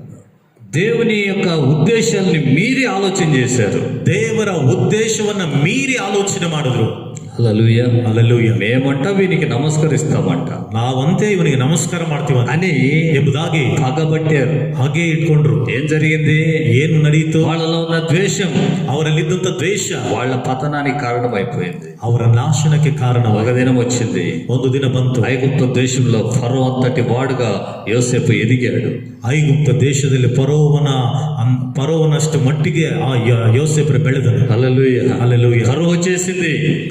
ಬರಗಾಲ కాబట్టి దేశంలో దేవుడు కరువు పెట్టేశాడు. ದೇವರು ದೇಶದಲ್ಲಿ ಬರಗಾಲವನ್ನು ಇಟ್ಟುಬಿಟ್ರು. కారణం ఏంటంటే ಕಾರಣವೇನೆಂದ್ರೆ ఈ ప్రతి ఒక్క దేశం ಪ್ರತಿಯೊಂದು ದೇಶವು యోసేపు వైపు చూడాలి. ಯೋಸೇಫನ ಕಡೆಗೆ ನೋಡಬೇಕು. హల్లెలూయా. హల్లెలూయా. ఈ దినాల్లో ಈ ದಿನಗಳಲ್ಲಿ వాళ్ళు చూపిన ఆ ద్వేషం ಅವರು ತೋರಿಸಿದ ದ್ವೇಷ యేసు క్రీస్తు వరకు కూడా వచ్చేసింది. ಯೇಸು ಕ್ರಿಸ್ತನ ಹೊರಗೆ ಬಂದಿದೆ. యేసు క్రీస్తు లోకంలో పుట్టాడు. ಯೇಸು ಕ್ರಿಸ್ತನು ಲೋಕದಲ್ಲಿ ಹುಟ್ಟಿದನು. లోక రక్షకుడు లోకంలో పుట్టాడు. ಲೋಕದ ರಕ್ಷಕನು ಲೋಕದಲ್ಲಿ ಹುಟ್ಟಿದನು. ఈ లోక రక్షకుడు భూమి మీద పుట్టినప్పుడు, ಈ ಲೋಕದ ರಕ್ಷಕನು ಭೂಮಿಯ ಮೇಲೆ ಹುಟ್ಟಿದಾಗ ఆయన చంపాలనుకున్నారు. ಆತನನ್ನು ಸಾಯಿಸಬೇಕೆಂದಾಗ ఆయన చంపేయాలనుకున్నారు. ಆತನನ್ನು ಸಾಯಿಸಿಬಿಡಬೇಕೆಂದಾಗ ಅಂದ್ಕೊಂಡ್ರು. కానీ దేవుడు తప్పించాడు. ಆದರೆ ದೇವರು ತಪ್ಪಿಸಿದ. తర్వాత ఇశ్రాయేలుల కోసం సువార్త ప్రకటించాడు. ತರುವಾಯ ಇಸ್ರಾಯೇಲರಿಗೋಸ್ಕರ ಸುವಾರ್ತೆಯನ್ನು ಪ್ರಕಟಿಸುವಂತೆ ಮಾಡಿದನು. వాళ్ళు నా సహోదరులు అన్నాడు. ಅವರು ನನ್ನ ಸಹೋದರರೆಂಬುದಾಗಿ ಹೇಳಿದನು. కానీ వాళ్ళు అంగీకరించలేదు. ಆದರೆ ಅವರು ಅಂಗೀಕಾರ ಮಾಡಿಕೊಳ್ಳಲಿಲ್ಲ. వాళ్ళు ఆయనను గవిని వెలుపట పడవేసి చంపిరి. ಆತನು ಊರಿನ ಹೊರಗಡೆ ಹಾಗೆ ಸಾಯಿಸಿದ್ರು. కారణం ఏంటంటే ద్వేషం. ಕಾರಣವೇನೆಂದ್ರೆ ద్వేషం.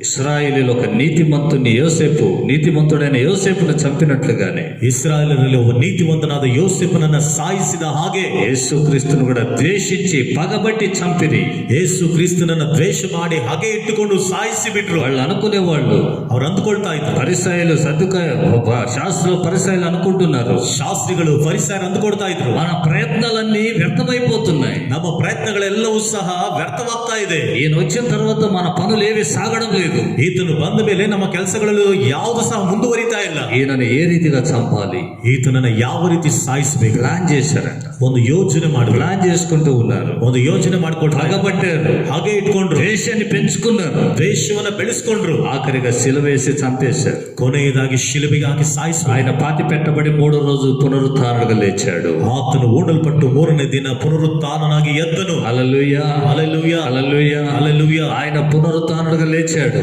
ಆತನು ಪುನರುತ್ಥಾನನಾಗಿ ಎದ್ದನು. గమనించండి, ಗಮನಿಸಿರಿ, ఆయన ద్వేషించిన ప్రజలు ಆತನನ್ನು ದ್ವೇಷ ಮಾಡಿದ ಜನರು ఒక దినం వస్తుంది, ಒಂದು ದಿನ ಬರುತ್ತದೆ. 7 ఏళ్ల శ్రమల కరువు కాలములో 7 ವರ್ಷ ಬರಗಾಲದ ಶ್ರಮೆಗಳ ಕಾಲದಲ್ಲಿ యేసు వైపే వాళ్ళు చూడాలి. ಯೇಸುವಿನ ಕಡೆಗೆ ಅವರು ನೋಡಬೇಕು. యేసు వైపే చూడాలి. ಯೇಸುವಿನ ಕಡೆಗೆ ಅವರು ನೋಡಬೇಕು. బైబిల్లో రాయబడింది, ಸತ್ಯವೇದದಲ್ಲಿ ಬರೆಯಲ್ಪಟ್ಟಿದೆ, ప్రవాహము వలె ಪ್ರವಾಹದ ಹಾಗೆ ఆ స్త్రీ కనిన కుమారుని చంపాలని ಆ ಸ್ತ್ರೀ ಹೆತ್ತಂತ ಮಗುವನ್ನ ಸಾಯಿಸಬೇಕೆಂದು ప్రవాహము వాళ్ళ మీదకి వస్తుంది. ಪ್ರವಾಹವು ಅವರ ಮೇಲೆ ಬರುತ್ತದೆ.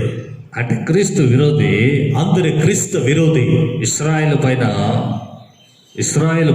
ಇಸ್ರಾಯೇಲರ ಮೇಲೆ దౌర్జన్యం చేసే సమయం వచ్చేసింది. ದೌರ್ಜನ್ಯ ಮಾಡುವಂತ ಸಮಯ ಬಂದ್ಬಿಟ್ಟಿದೆ. వాళ్ళని చంపేయాలి, ಅವರನ್ನ ಸಾಯಿಸ್ಬಿಡ್ಬೇಕು, వాళ్ళని నాశనం చేయాలి. ಅವರನ್ನ ನಾಶನ ಮಾಡಬೇಕು. ఆ సమయం వచ్చేసింది. ಆ ಸಮಯ ಬಂದ್ಬಿಟ್ಟಿದೆ. అది ఏ సమయం అంటే 7 ఏళ్ల శ్రమల కాలం. ಅದು ಯಾವ ಸಮಯ ಅಂದ್ರೆ 7 ವರ್ಷ ಶ್ರಮೆಗಳ ಕಾಲ. హల్లెలూయా. హల్లెలూయా. ఆ సమయంలో వాళ్లకు పక్షిరాజు రెక్కలు ఇవ్వబడతాయంట.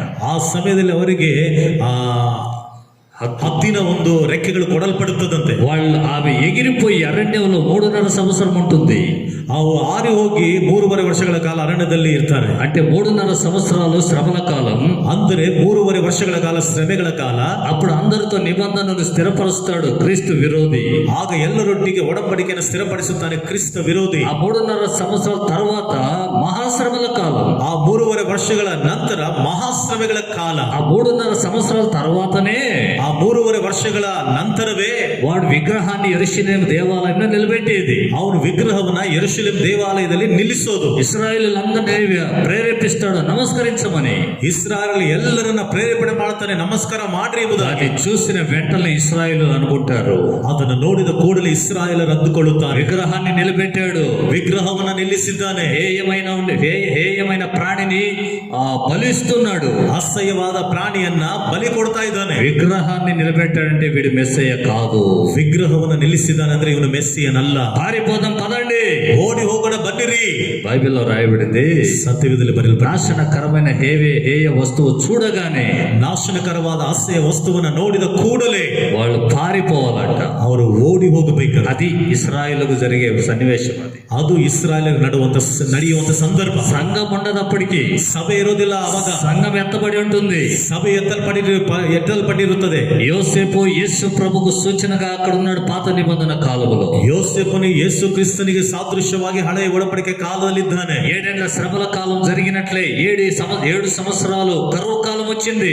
7 ವರ್ಷಗಳ ಕಾಲ ಶ್ರಮೆಗಳ ಕಾಲ ಬಂದ ಹಾಗೆ 7 ವರ್ಷಗಳ ಕಾಲ ಬರಗಾಲ ಬಂತು. ఇశ్రాయేలుకు కరువు ఉంది, ಇಸ್ರಾಯೇಲರ ಬರಗಾಲ ಇತ್ತು, కానీ యోసేపు కరువు లేదు. ಆದ್ರೆ ಯೋಸೇಫನಿಗೆ ಬರಗಾಲ ಇಲ್ಲ. ఇంకొక విషయం గమనించండి, ಮತ್ತೊಂದು ವಿಷಯವನ್ನ ಗಮನಿಸಿರಿ. యోసేపు భార్య అంతఃపురంలోనే ఉంది.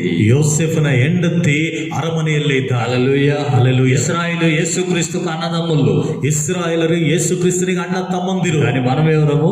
ಆದರೆ ನಾವು ಯಾರು? ఆయనకు భార్య, ಆತನಿಗೆ ಹೆಂಡತಿ. ఆయనకు భార్య. ಆತನಿಗೆ ಹೆಂಡತಿ. యోసేపు భార్య అన్య దేశస్తురాలా, సొంత దేశస్తురాలా? ಯೋಸೇಫನ ಹೆಂಡತಿ ಅನ್ಯ ದೇಶಕ್ಕೆ ಸಂಬಂಧಪಟ್ಟವಳ, ಸ್ವಂತ ದೇಶಕ್ಕೆ ಸಂಬಂಧಪಟ್ಟವಳ? అన్య దేశం, ఐగుప్తు దేశం. ಐಗುಪ್ತ ದೇಶ. హల్లెలూయా. హల్లెలూయా. అన్యురాలు, ಅನ್ಯಳು. యోసేపు భార్య అన్యురాలు, ಯೋಸೇಫನ ಹೆಂಡತಿ ಅನ್ಯಳು. యేసుక్రీస్తుకు సంఘం అంటే మనమే అన్యులమే. ಯೇಸು ಕ್ರಿಸ್ತನಿಗೆ ಸಭೆ ಅಂದ್ರೆ ನಾವೇ ಅನ್ಯರೇ. అన్య జనులలో ఆయన మహోన్నతుడు ఆయనని కీర్తన గ్రంథంలో రాయబడింది. ಅನ್ಯ ಜನರಲ್ಲಿ ಆತನು ಮಹೋನ್ನತನಾಗಿದ್ದಾನೆಂಬುದಾಗಿ ಕೀರ್ತನೆಯಲ್ಲಿ ಬರೆಯಲ್ಪಟ್ಟಿದೆ. ఐగుప్తు దేశంలో యోసేపు గొప్పవాడాయను. ಐಗುಪ್ತ ದೇಶದಲ್ಲಿ ಯೋಸೇಫನು ಅವನು ದೊಡ್ಡವನಾದನು. ಹಾಗೆಯೇ ఇశ్రాయేలు తిరస్కరించిన ఆ యేసుక్రీస్తే, ಇಸ್ರಾಯೇಲರು ತಿರಸ್ಕಾರ ಮಾಡಿದಂತ ಆ ಯೇಸು ಕ್ರಿಸ್ತನೇ సంఘానికి శిరస్సు, మనకు భర్త, ಸಭೆಗೆ ತಲೆಯಾಗಿದ್ದಾನೆ, ನಮಗೆ ಗಂಡನಾಗಿದ್ದಾನೆ. ఆమేన్. ಆಮೆನ್. ఆయన త్వరగా రాబోతూ ఉన్నాడు. ಆತನು ಬೇಗನೆ ಬರಲಿಕ್ಕಿದ್ದಾನೆ. గమనించండి, ಗಮನಿಸಿರಿ. ఆయన విలువ పెట్టి కొనుక్కున్న మనలో కూడా ಆತನು ಬೆಲೆ ಕೊಟ್ಟು ಕೊಂಡುಕೊಂಡ ಹೊಂದಿಕೊಂಡಂತ ನಮ್ಮನ್ನು ಸಹ ನಮ್ಮೊಳಗೂ మనలో కూడా ನಮ್ಮೊಳಗೂ ಸಹ ద్వేషాలు ద్వేషం ದ್ವೇಷ. హల్లెలూయా. హల్లెలూయా. ఈ ద్వేషం మంచిది కాదు. ಈ ದ್ವೇಷ ಒಳ್ಳೆಯದಲ್ಲ. సంఘాలలో ద్వేషం ఉంది. ఇప్పుడు ಸಭೆಗಳಲ್ಲಿ ದ್ವೇಷಗಳಿದೆ. ಈಗ సంఘములలో ద్వేషం పరిపాలన చేస్తుంది. ಸಭೆಗಳಲ್ಲಿ ದ್ವೇಷ ಆಳ್ವಿಕೆ ಮಾಡುತ್ತಾ ಇದೆ. ఒకే సహవాసంలో ఉంటారు, ಒಂದೇ ಸಹವಾಸದಲ್ಲಿ ಇರುತ್ತಾರೆ, కానీ ఒకరంటే ఒకరికి కాదు. ಆದರೆ ಒಬ್ಬರಂದ್ರೆ ಒಬ್ಬರಿಗೆ ಆಗೋದಿಲ್ಲ. ఒకే పనులలో పాల్గొంటారు, ಒಂದೇ ಭೋಜನದಲ್ಲಿ ಪಾಲುಗಾರರಾಗ್ತಾರೆ, కానీ ఒకరంటే ఒకరికి కాదు. ಆದರೆ ಒಬ್ಬರಂದ್ರೆ ಒಬ್ಬರಿಗೆ ಆಗ್ತಾ ಇಲ್ಲ. ఐక్యత ఉండదు, ಐಕ್ಯತೆ ಇರ್ತಾ ಇಲ್ಲ. ఒకే దేవుని ఆరాధిస్తున్నారు, ಒಬ್ಬನೇ ದೇವರನ್ನು ಆರಾಧನೆ ಮಾಡ್ತಿದ್ದಾರೆ. ఒకే సహవాసంలో ఉండి ಒಂದೇ ಸಹವಾಸದಲ್ಲಿ ಇದ್ದು ఒకే దేవుని ఆరాధిస్తున్నారు, ಒಬ್ಬನೇ ದೇವರನ್ನು ಆರಾಧನೆ ಮಾಡ್ತಿದ್ದಾರೆ, కానీ భేదాలు కలిగి ఉంటారు. ಆದರೆ ಭೇದಗಳುಳ್ಳವರಾಗಿದ್ದಾರೆ. గమనించండి, ಗಮನಿಸಿರಿ ప్రియమైన దేవుని బిడ్డలారా, ನನ್ನ ప్ರೀತಿಯ ದೇವರ ಮಕ್ಕಳೇ, ఈ మాటలు గమనించండి. ಈ ಮಾತುಗಳನ್ನು ಗಮನಿಸಿರಿ. నీవు క్రీస్తు అవయవమై ఉన్నావు. ನೀನು ಕ್ರಿಸ್ತನಿಗೆ ಅಂಗಾಂಗವಾಗಿದ್ದೀರಿ. నీవు ఒక అవయవం, ನೀನೊಂದು ಅಂಗಾಂಗ. మరొక సహోదరుడు మరొక అంగముగా ఉన్నాడు. ಮತ್ತೊಬ್ಬ ಸಹೋದರನು ಮತ್ತೊಂದು ಅಂಗಾಂಗವಾಗಿದ್ದಾನೆ. సంఘమంతటికి శిరస్సు క్రీస్తు అయి ఉన్నాడు. ಸಭೆ ಎಲ್ಲದಕ್ಕೂ ಕ್ರಿಸ್ತನು ತಲೆಯಾಗಿದ್ದಾನೆ. ఎందుకు భేదములు? ಯಾತಕ್ಕೆ ಭೇದಗಳು? ఒక సంఘం అంటే మరొక సంఘానికి కాదు. ಒಂದು ಸಭೆ ಅಂದ್ರೆ ಮತ್ತೊಂದು ಸಭೆಗೆ ಆಗ್ತಾ ఒక ಇಲ್ಲ. విశ్వాసికి మరొక విశ్వాసి పడదు. ಒಬ್ಬ ವಿಶ್ವಾಸಿಗೆ ಮತ್ತೊಬ್ಬ ವಿಶ್ವಾಸಿ ಆಗ್ತಾ ಇಲ್ಲ, మా ಇಡ್ತಾ ಇಲ್ಲ. మా సహవాసమే మా యొక్క సంస్థ గొప్పదనేవాడు చాలా మంది ఉన్నారు. ನಮ್ಮ ಸಹವಾಸವು ನಮ್ಮ ಸಂಸ್ಥೆ ದೊಡ್ಡದೆಂಬುವ ರೀತಿಯಲ್ಲಿ ಇದ್ದಾರೆ. హల్లెలూయా. ಹಲ್ಲೆಲೂಯಾ. మా సంఘం గొప్పది, ನಮ್ಮ ಸಭೆ ದೊಡ್ಡದು, మాది పెద్ద సంఘం, ನಮ್ದು ದೊಡ್ಡ ಸಭೆ, మాది వాక్యానుసారమైన సంఘం, ನಮ್ದು ವಾಕ್ಯಕ್ಕೆ ಅನುಸಾರವಾದ ಸಭೆ, మాది పవిత్రమైన సంఘం. ನಮ್ಮದು ಪವಿತ್ರವಾದ ಸಭೆ. వాళ్ళది పవిత్రమైనది కాదు. ಅವ್ರದ್ದು ಪವಿತ್ರವಾದದ್ದಲ್ಲ. మేమే పరలోకానికి వెళ్ళిపోతాం, ನಾವೇ ಪರಲೋಕಕ್ಕೆ ಹೋಗ್ಬಿಡ್ತೀವಿ, వాళ్ళు వెళ్ళరు ಅವರು ಹೋಗೋದಿಲ್ಲ అని అనుకొని ಎಂಬುದಾಗಿ ಅಂದುಕೊಂಡು ఒకరంటే ఒకరు పడని స్థితిలో జీవిస్తూ ఉన్నారు. ಒಬ್ಬರಂದ್ರೆ ಒಬ್ಬರಿಗೆ ಆಗ್ದಲೇ ಗಿಟ್ಟದೇ ಇರುವಂತ ಸ್ಥಿತಿಯಲ್ಲಿದ್ದಾರೆ. ఎక్కడ చూసిన ద్వేషాలే, ಎಲ್ಲಿ ನೋಡಿದರೂ ದ್ವೇಷಗಳೇ. ఈ ద్వేషానికి ఫలితమే ಈ ದ್ವೇಷದ ಒಂದು ಫಲಿತವೇ యేసుక్రీస్తు శిలువ మరణం. ಯೇಸು ಕ್ರಿಸ್ತನ ಶಿಲುಬೆಯ ಮರಣ. యేసుక్రీస్తును శిలువకెక్కించిరి, ಯೇಸು ಕ್ರಿಸ್ತನನ್ನ ಶಿಲುಬೆಗೆ ಏರಿಸಿದ್ದು. బాగా గమనించండి. ಚೆನ್ನಾಗಿ ಗಮನಿಸಿರಿ. అంతరంగంలో పగ ఉంటే ನಮ್ಮ ಅಂತರಂಗದಲ್ಲಿ ಹಾಗೆ ಇದ್ರೆ వాడు అబద్ధికుడు అంట. ಅವನು ಸುಳ್ಳುಗಾರನ. సామెతల గ్రంథం 10వ అధ్యాయము ಜ್ಞಾನೋಕ್ತಿಗಳ 10ನೇ ಅಧ್ಯಾಯ 18వ వాక్యంలో రాయబడింది. 18ನೇ ವಾಕ್ಯದಲ್ಲಿ ಬರೆಯಲ್ಪಡಿದೆ, అంతరంగంలో పగ ఉన్నవాడు, ಅಂತರಂಗದಲ್ಲಿ ಹಾಗೆ ಇರುವವನು వాడు అబద్ధికుడు. ಅವನು ಸುಳ್ಳುಗಾರನ. పైకి బాగానే మాట్లాడతాడు, ಮೇಲ್ನೋಟಕ್ಕೆ ಚೆನ್ನಾಗಿ ಮಾತಾಡ್ತಾನೆ, పైకి బాగానే కనిపిస్తున్నాడు, ಮೇಲ್ನೋಟಕ್ಕೆ ಚೆನ್ನಾಗಿ ಕಾಣಿಸ್ತಾನೆ, కానీ లోపల అబద్ధం, ಆದ್ರೆ ಒಳಗಡೆ ಸುಳ್ಳು, లోపల పగ ఉంది. ಒಳಗಡೆ ಹಾಗೆ ಇದೆ. వాడు అబద్ధకుడు. ಅವನು ಸುಳ್ಳುಗಾರನು. అంటే అబద్ధికుడు ఎవరు? ಅಂದ್ರೆ ಸುಳ್ಳುಗಾರನು ಯಾರು? సాతాను. ಸೈತಾನನು. ಸೈತಾನನು. ఆలోచన చేయండి. ಆಲೋಚನೆ ಮಾಡ್ರಿ. చిన్న ద్వేషం, ಚಿಕ್ಕ ದ್ವೇಷ దేవునికి మనల్ని దూరం చేసేస్తుంది. ದೇವರಿಗೂ ನಮಗೂ ದೂರ ಮಾಡುತ್ತದೆ. హల్లెలూయా. ಹಲ್ಲೆಲೂಯಾ. మనమందరం అవయవాలంట. ನಾವೆಲ್ಲರೂ ಸಹ ಅಂಗಾಂಗಗಳಾಗಿ. రోమ పత్రిక 12:4 రాయబడింది. ರೋಮ ಪತ್ರಿಕೆ 12:4 ಬರೆಯಲ್ಪಟ್ಟಿದೆ, అవయవాలుగా మనమున్నాం.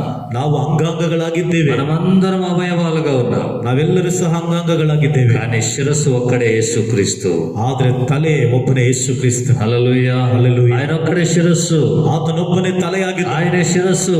ಆತನೇ ತಲೆಯಾಗಿದ್ದ. కాబట్టి ಆದ ಕಾರಣ దేశాన్ని, ದೇಶವನ್ನ, ಕುಟುಂಬವನ್ನ, సంఘమును, ಸಭೆಯನ್ನ, ಆತ್ಮೀಕತೆಯನ್ನ పాడు చేసేటువంటి ద్వేషమును విడిచిపెట్టి ಹಾಳು ಮಾಡುವಂತ ದ್ವೇಷವನ್ನ ಬಿಟ್ಟು ప్రేమ కలిగి ఉండాలి. మనం ಪ್ರೀತಿ ಉಳ್ಳವರಾಗಿರಬೇಕು ನಾವು. హల్లెలూయా. హల్లెలూయా. యేసు ప్రభువును ద్వేషించిరి, ಯೇಸು ಕ್ರಿಸ್ತನನ್ನ ದ್ವೇಷ ಮಾಡಿದ್ರು, సిలువకేసి చంపిరి, ಶಿಲುಬೆಗೆ ಹಾಕಿ ಸಾಯಿಸಿ ಬಿಟ್ರು. ఏం జరిగింది?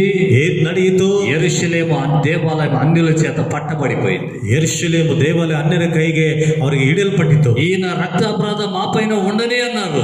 ಈತನ ರಕ್ತ ಅಪರಾಧವು ನಮ್ಮ ಮೇಲೆ ಇರಲಿ ಎಂಬುದಾಗಿ ಹೇಳಿದ್ರು. ఏం జరిగింది? ಏನ್ ನಡೆಯಿತು? దేశాలకు ఇశ్రాయేలు చెదిరిపోయే పరిస్థితి వచ్చేసింది. ದೇಶಕ್ಕೆ ಇಸ್ರಾಯೇಲರು చెదిరి ಹೋಗುವಂತ ಪರಿಸ್ಥಿತಿ ಬಂದ್ಬಿಡ್ತು. కారణం ఏంటి?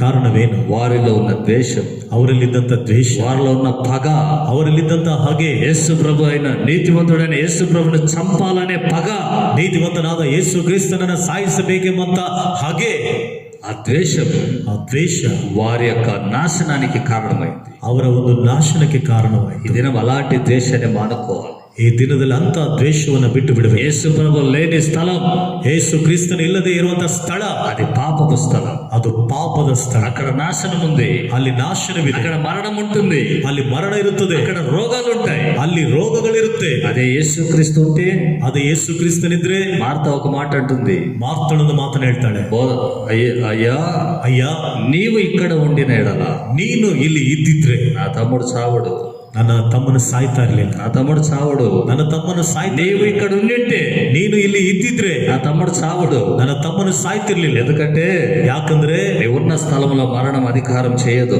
ನೀನಿದ್ದಂತ ಸ್ಥಳದಲ್ಲಿ ಮರಣವು ಅಧಿಕಾರ ಮಾಡೋದಿಲ್ಲ, నీవున్న స్థలంలో రోగం రాదు, ನೀನಿದ್ದಂತ ಸ್ಥಳದಲ್ಲಿ ರೋಗ ಬರೋದಿಲ್ಲ, నీవున్న స్థలంలో కన్నీరు ఉండదు, ನೀನಿದ್ದಂತ ಸ್ಥಳದಲ್ಲಿ ಕಣ್ಣೀರು ಇರೋದಿಲ್ಲ, నీవున్న స్థలంలో ఆకలి దప్పికలు ఉండవు, ನೀನಿರುವಂತ ಸ್ಥಳದಲ್ಲಿ ಹೊಟ್ಟೆ ಹಸಿವು ಇರೋದಿಲ್ಲ. హల్లెలూయా. హల్లెలూయా. కాబట్టి నీవుంటే చాలు అన్నారు. ಆದ ಕಾರಣ ನೀನಿದ್ರೆ ಸಾಕೆಂಬುದಾಗಿ ప్రభు ఈ దిన మనతో మాట్లాడుతున్నాడు. ಕರ್ತನು ಈ ದಿನ ನಮ್ಮೊಂದಿಗೆ ಮಾತನಾಡ್ತಿದ್ರೆ, ద్వేషం ఉన్న స్థలంలో నేనుండను. ದ್ವೇಷ ಇರುವಂತ ಸ್ಥಳದಲ್ಲಿ ನಾನು ಇರೋದಿಲ್ಲ. మొదటి యోహాను పత్రిక 1ನೇ ಯೋಹಾನನ ಪತ್ರಿಕೆ 4వ అధ్యాయం 4ನೇ ಅಧ್ಯಾಯ 14వ వాక్యాన్ని చదువుదాం. 14ನೇ ವಾಕ್ಯವನ್ನು ಓದಿಕೊಳ್ಳೋಣ. 16వ వచనం. ಕ್ಷಮಿಸಿರಿ, 16 ವಚನ. మన ఎడల దేవుని మన ఎడల దేవునికి ఉన్న ప్రేమను మనం ఎరిగిన వారమై దాన్ని నమ్ముకొని ఉన్నాము. దేవుడు ప్రేమ స్వరూపి అయి ఉన్నాడు. ప్రేమ యందు నిలిచి ఉండువాడు దేవుని యందు నిలిచి ఉన్నవాడు, దేవుడు వాని యందు నిలిచి ఉన్నాడు. గమనించండి, ಗಮನಿಸಿ, దేవుడు ప్రేమ స్వరూపి, ದೇವರು ಪ್ರೀತಿ ಸ್ವರೂಪನು. ప్రేమ యందు నిలిచి ఉన్నవాడే, ಪ್ರೀತಿಯಲ್ಲಿ ನೆಲೆಗೊಂಡಿದ್ದವನೇ దేవుని యందు నిలిచిన వాడు దేవుడు వానితో కూడా ఉంటాడు. ದೇವರಲ್ಲಿ ನೆಲೆಗೊಂಡಿದ್ದವನಾಗಿದ್ದಾನೆ, ದೇವರ ಅವನ ಸಂಗಡ ಇರುತ್ತಾನೆ. అన్నదమ్ములంటే పడకుండా, ಅಣ್ಣ ತಮ್ಮಂದರಲ್ಲಿ ಆದ್ದಲೆ ఒకరినొకరు ద్వేషించుకుంటూ, ಒಬ್ಬರಿಗೊಬ್ಬರು ದ್ವೇಷ ಮಾಡ್ಕೊಳ್ಳೋದು, పాపములు చేస్తూ, ಪಾಪಗಳನ್ನ ಮಾಡಿದ್ದ కొంతమంది ఉంటారు ಸ್ವಲ್ಪ ಜನ ಇರ್ತಾರೆ. హెచ్చరికలు చేస్తే వాళ్ళపైన ద్వేషం. ಎಚ್ಚರಿಕೆಗಳನ್ನ ಮಾಡಿದ್ರೆ ಅವ್ರ ಮೇಲೆ ದ್ವೇಷ. అహబు గమనించండి, అహబు ಆಹಾಬನನ್ನ ಗಮನಿಸಿರಿ. మీకు యెహోషాపాతు వచ్చి అంటున్నాడు, ಯೆಹೋಷಾಫಾಟನು ಬಂದು ಹೇಳ್ತಿದ್ದಾನೆ, వీళ్ళు తప్ప వేరే ప్రవక్తలు లేరా? ಇವರು ಹೊರತಾಗಿ ಬೇರೆ ಪ್ರವಾದಿಗಳಿಲ್ವಾ? 400 మంది ప్రవక్తలు, 400 ಜನ ಪ್ರವಾದಿಗಳು అహబుకు అనుకూలంగానే మాట్లాడుతున్నారా? అహబుకు అనుకూలంగానే మాట్లాడుతున్నారు. ಆಹಾಬನಿಗೆ ಅನುಕೂಲವಾಗಿ ಮಾತಾಡ್ತಿದ್ದಾರೆ. అప్పుడు అంటున్నాడు, ಆಗ ಹೇಳ್ತಾ ಇದ್ದಾರೆ, వీళ్ళు తప్ప మరొకరు లేరా? ಇವರು ಹೊರತಾಗಿ ಬೇರೊಬ್ರು ಇಲ್ವಾ? అప్పుడు అహబ్ అంటాడు, ಆಗ ಆಹಾಬನು ಹೇಳ್ತಾನೆ, ఉన్నారు, ಇದ್ದಾರೆ, కానీ ಆದರೆ వాళ్ళందరూ ಅವರೆಲ್ಲರೂ నాకు మేలుకరంగా మాట్లాడరు. ನನಗೆ ಒಳ್ಳೆಯ ರೀತಿಯಲ್ಲಿ ಮಾತನಾಡೋದಿಲ್ಲ. అహబు మేలుకరంగా మాట్లాడరు, ಮೇಲುಕರವಾಗಿ ಮಾತನಾಡೋದಿಲ್ಲ. 2వ దినవృత్తాంతముల గ్రంథం 18వ అధ్యాయం 2ನೇ ಪೂರ್ವಕಾಲ ವೃತ್ತಾಂತ 18ನೇ ಅಧ್ಯಾಯ 7వ వాక్యంలో రాయబడింది. 7ನೇ ವಾಕ್ಯದಲ್ಲಿ ಬರೆಯಲ್ಪಟ್ಟಿದೆ, అతడు మీకాయ అనేటువంటి ప్రవక్త ಮೀಕಾಯ ಎಂಬುವಂತ ಪ್ರವಾದಿ నన్ను గూర్చి మేలు ప్రవచింపక ನನ್ನನ್ನು ಕುರಿತಾಗಿ ಒಳ್ಳೆಯದನ್ನ ಪ್ರವಾದನೆ ಮಾಡದೆ నిత్యము కీడునే ప్రవచించుచున్నాడు. ಯಾವಾಗಲೂ ಕೇಡನ್ನೇ ಪ್ರವಾದನೆ ಮಾಡ್ತಿದ್ದಾನೆ. కనుక ಆದ ಕಾರಣ నేను వాని యందు పగ కలిగి ఉన్నాను. ನಾನು ಅವನ ವಿಷಯದಲ್ಲಿ ಹಾಗೆ ಉಳ್ಳವನಾಗಿದ್ದೇನೆ. లోపల పగ, ಒಳಗಡೆ ಹಾಗೆ దైవజనుడి పైన పగ, ದೇವರ ಸೇವಕನ ಮೇಲೆ ಹಾಗೆ, సేవకుని పైన కోపం, ಸೇವಕನ ಮೇಲೆ ಕೋಪ. సేవకుడంటే ద్వేషం. ಸೇವಕನಂದ್ರೆ ದ್ವೇಷ. వీడు నాకు ఎప్పుడు కూడా కీడే చెప్తుంటాడని. ಇವನು ಯಾವಾಗಲೂ ನನಗೆ ಕೇಡನ್ನೇ ಹೇಳ್ತಿರ್ತಾನಂತ. పాపాన్ని పాపమని చెప్పడం కూడా నేరం అయిపోయింది ఈ దినాల్లో. ಪಾಪವನ್ನ ಪಾಪ ಎಂಬುದಾಗಿ ಹೇಳೋದು ಈ ದಿನಗಳಲ್ಲಿ తప్పైపోయింది, ತಪ್ಪಾಗೋಗಿದೆ. ప్రజలు ద్వేషిస్తున్నారు అలాంటి వాళ్ళను. ಜನರು ಅಂತವರನ್ನ ದ್ವೇಷ ಮಾಡ್ತಾ ಇದ್ದಾರೆ. ఇది పాపం అని అనకూడదు, ಇದು ಪಾಪ ಎಂಬುದಾಗಿ ಹೇಳಬಾರ್ದು. అది వాళ్ళకు కఠిన పదం. ಅದು ಅವರಿಗೆ ಒಂದು ಕಠಿಣವಾದ ಮಾತು. చాలా మంది ఉన్నారు ఇలాంటి వాళ్ళు. ತುಂಬಾ ಜನರಿದ್ದಾರೆ ಇಂಥವ್ರು. పాపాన్ని పాపం అంటే కోపం, ಪಾಪವನ್ನ ಪಾಪ ಎಂಬುದಾಗಿ ಹೇಳಿದ್ರೆ ಕೋಪ, ద్వేషం. ದ್ವೇಷ.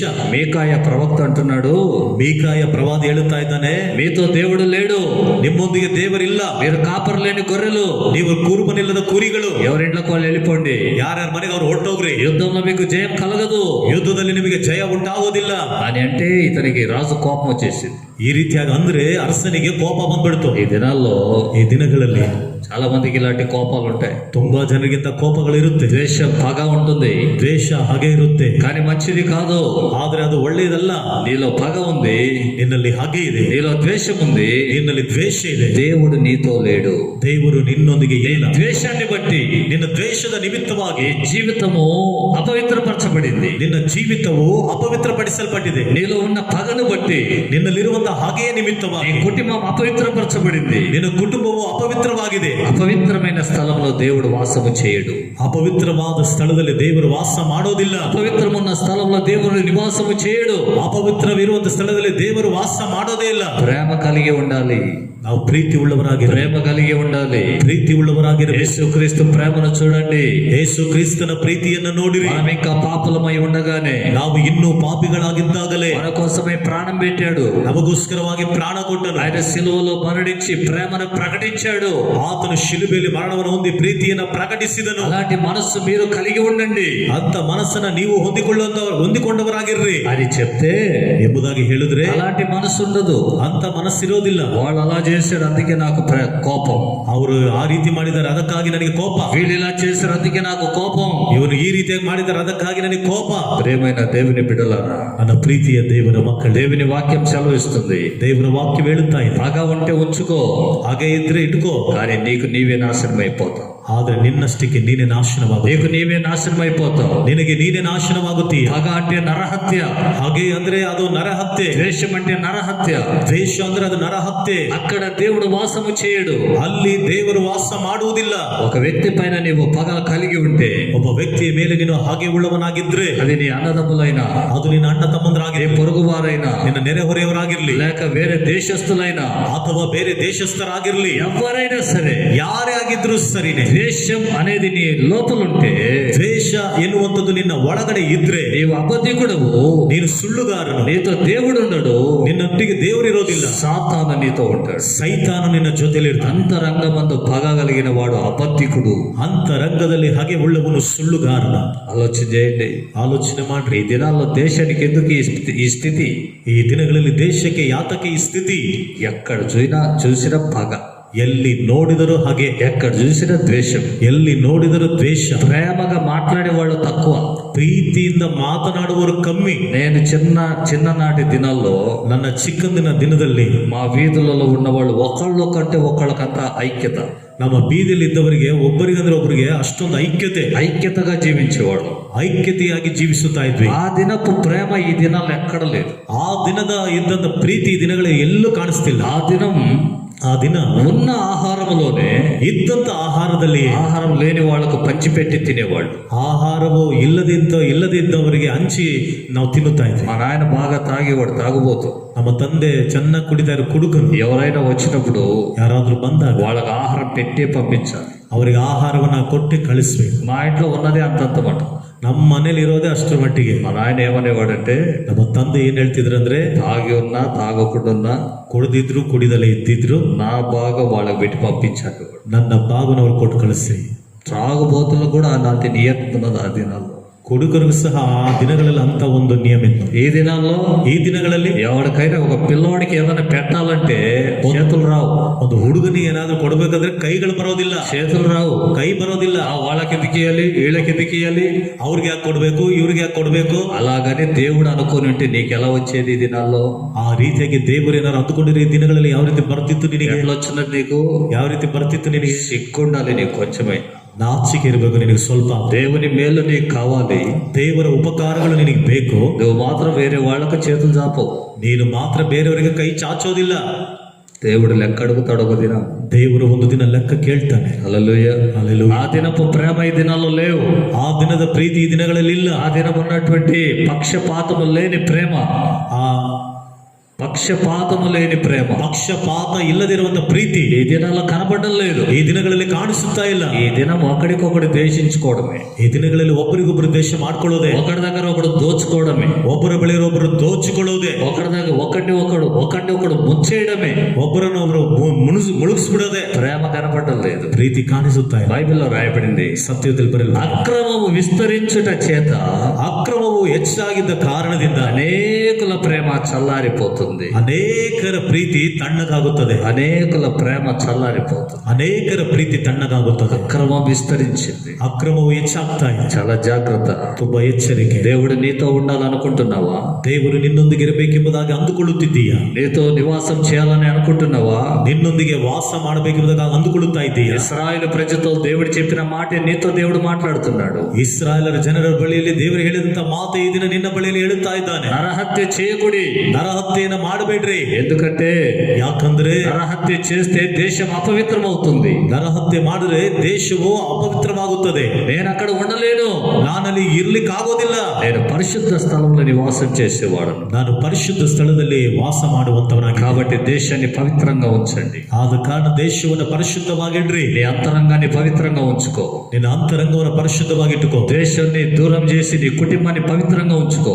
ದೇಶವನ್ನು ದೂರ ಮಾಡಿ ನಿನ್ನ ಕುಟುಂಬವನ್ನು ಪರಿಶುದ್ಧವಾಗಿಟ್ಟುಕೋ. ద్వేషాన్ని మానుకొని సంఘం పరిశుద్ధంగా ఉండుటకు చూసుకోవాలి. ದ್ವೇಷವನ್ನು ಬಿಟ್ಟು ಬಿಟ್ಟು ನಾವು ಪರಿಶುದ್ಧವಾಗಿರ್ಲಿಕ್ಕೆ ನಾವು ನೋಡ್ಕೊಳ್ಬೇಕು. సంఘము పరిశుద్ధంగా ఉండుటకు చూసుకోవాలి. ಸಭೆಯು ಪರಿಶುದ್ಧವಾಗಿರುವುದಕ್ಕಾಗಿ ನೋಡ್ಕೊಳ್ಬೇಕು. హేబేలును చంపాడు కయ్యను.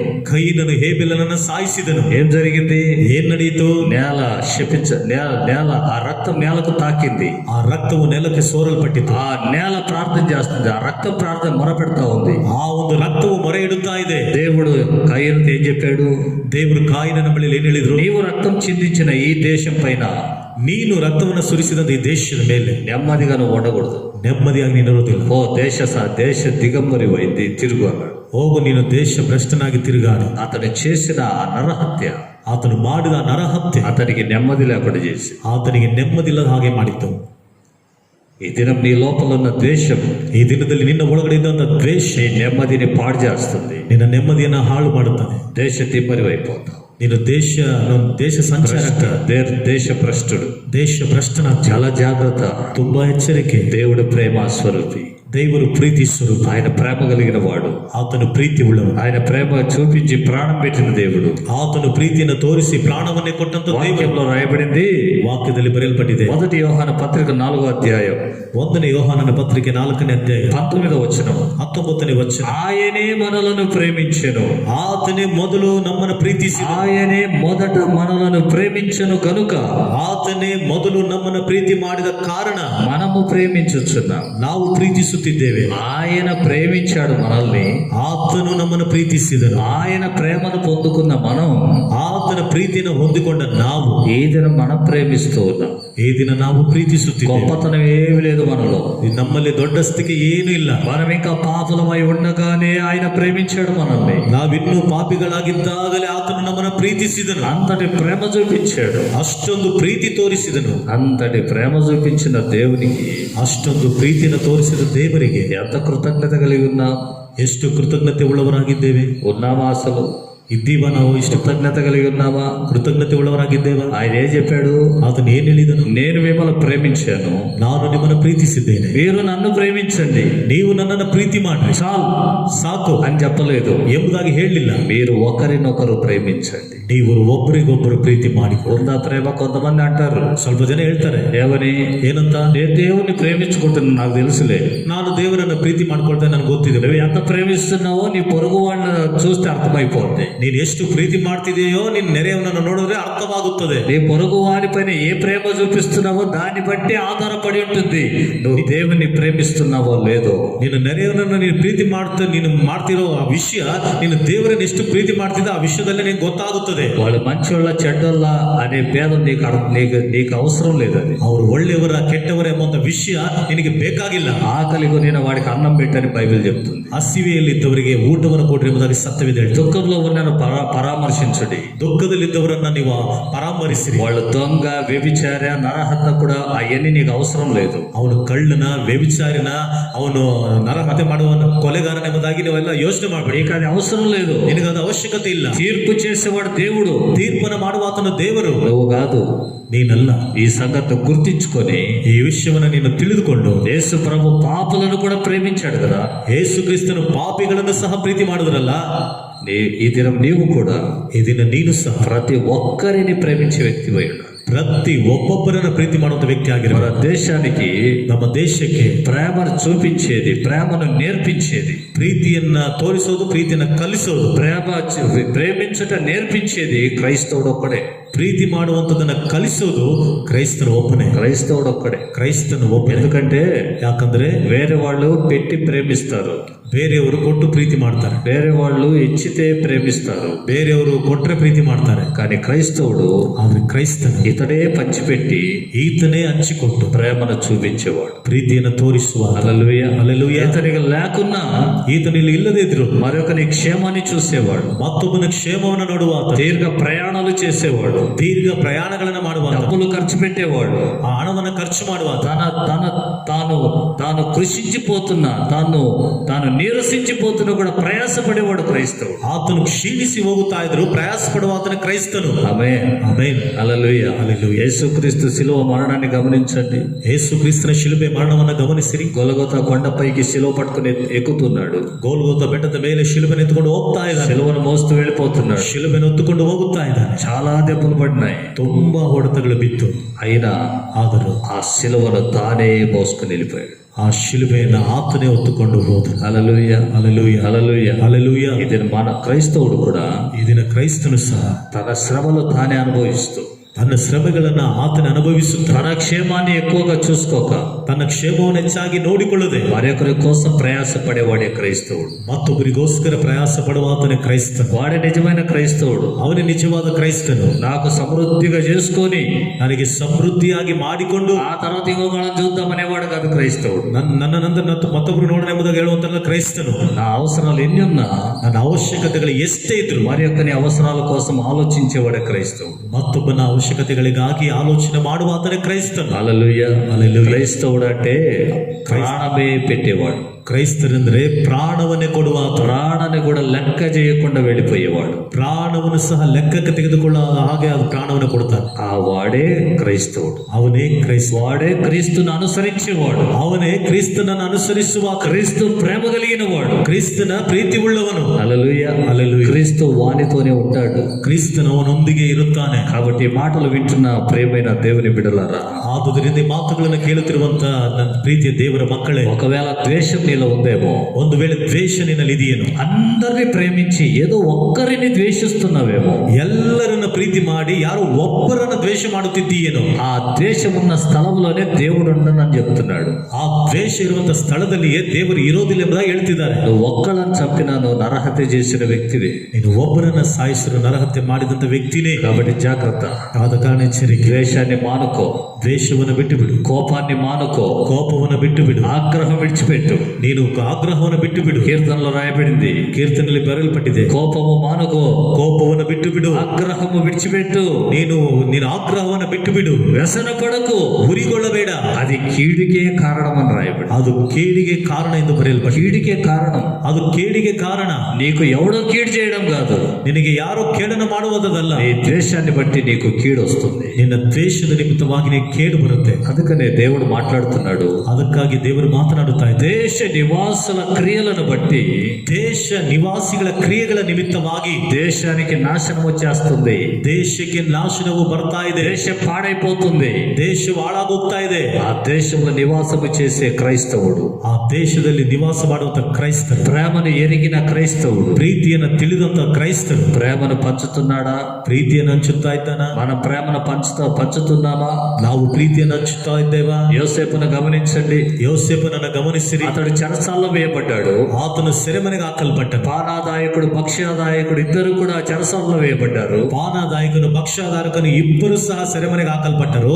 మరుసటి రోజు ಮಾರನೇ ದಿನ యోసేపు వచ్చి అడుగుతున్నాడు, ಯೋಸೇಫನು ಬಂದು ಕೇಳ್ತಾ ಇದ್ದಾನೆ, అయ్యలారా, ಅಯ್ಯನವರೇ, మీ ముఖములు ನಿಮ್ಮ ಮುಖಗಳು నిన్న ఉన్నట్లుగా ఈరోజు కనబడడం లేదంటున్నాడు. ನಿನ್ನೆ ಇದ್ದ ಹಾಗೆ ಇವತ್ತು ಕಾಣಿಸುತ್ತಾ ಇಲ್ವಲ್ಲ ಎಂಬುದಾಗಿ ಹೇಳಿದ. ఎంత ప్రేమ, ಎಷ್ಟೊಂದು ಪ್ರೀತಿ. హల్లెలూయా. హల్లెలూయా. యోసేపుని చూసి మనం నేర్చుకోవాలి. ಯೋಸೇಫನನ್ನು ನೋಡಿ ನಾವು ಕಲಿತುಕೊಳ್ಬೇಕು. అతడు ఉండేదే చెరసాల్లో, ಅವನಿರೋದು ಸೆರೆಮನೆ. అతడు అడగాలి, ಅವನು ಕೇಳಬೇಕು, అయ్యా మీరు అధికారులు, ಅಯ್ಯ ನೀವು ಅಧಿಕಾರಿಗಳು మాకు కూడా హెల్ప్ చేయొచ్చు కదా, ನಮಗೂ ಸಹ ಸಹಾಯ ಮಾಡ್ಬೋದಲ್ಲ అడగాలి ಎಂಬುದಾಗಿ ಕೇಳಬೇಕು. కానీ ಆದ್ರೆ అతను ఏమంటున్నాడంటే, ಆತನ ಏನ್ ಹೇಳ್ತಿದ್ದಾನಂದ್ರೆ, నిన్న మొన్న ఉన్నట్లు ఈ దినం మీ మొక్కలు ఉండలేదే.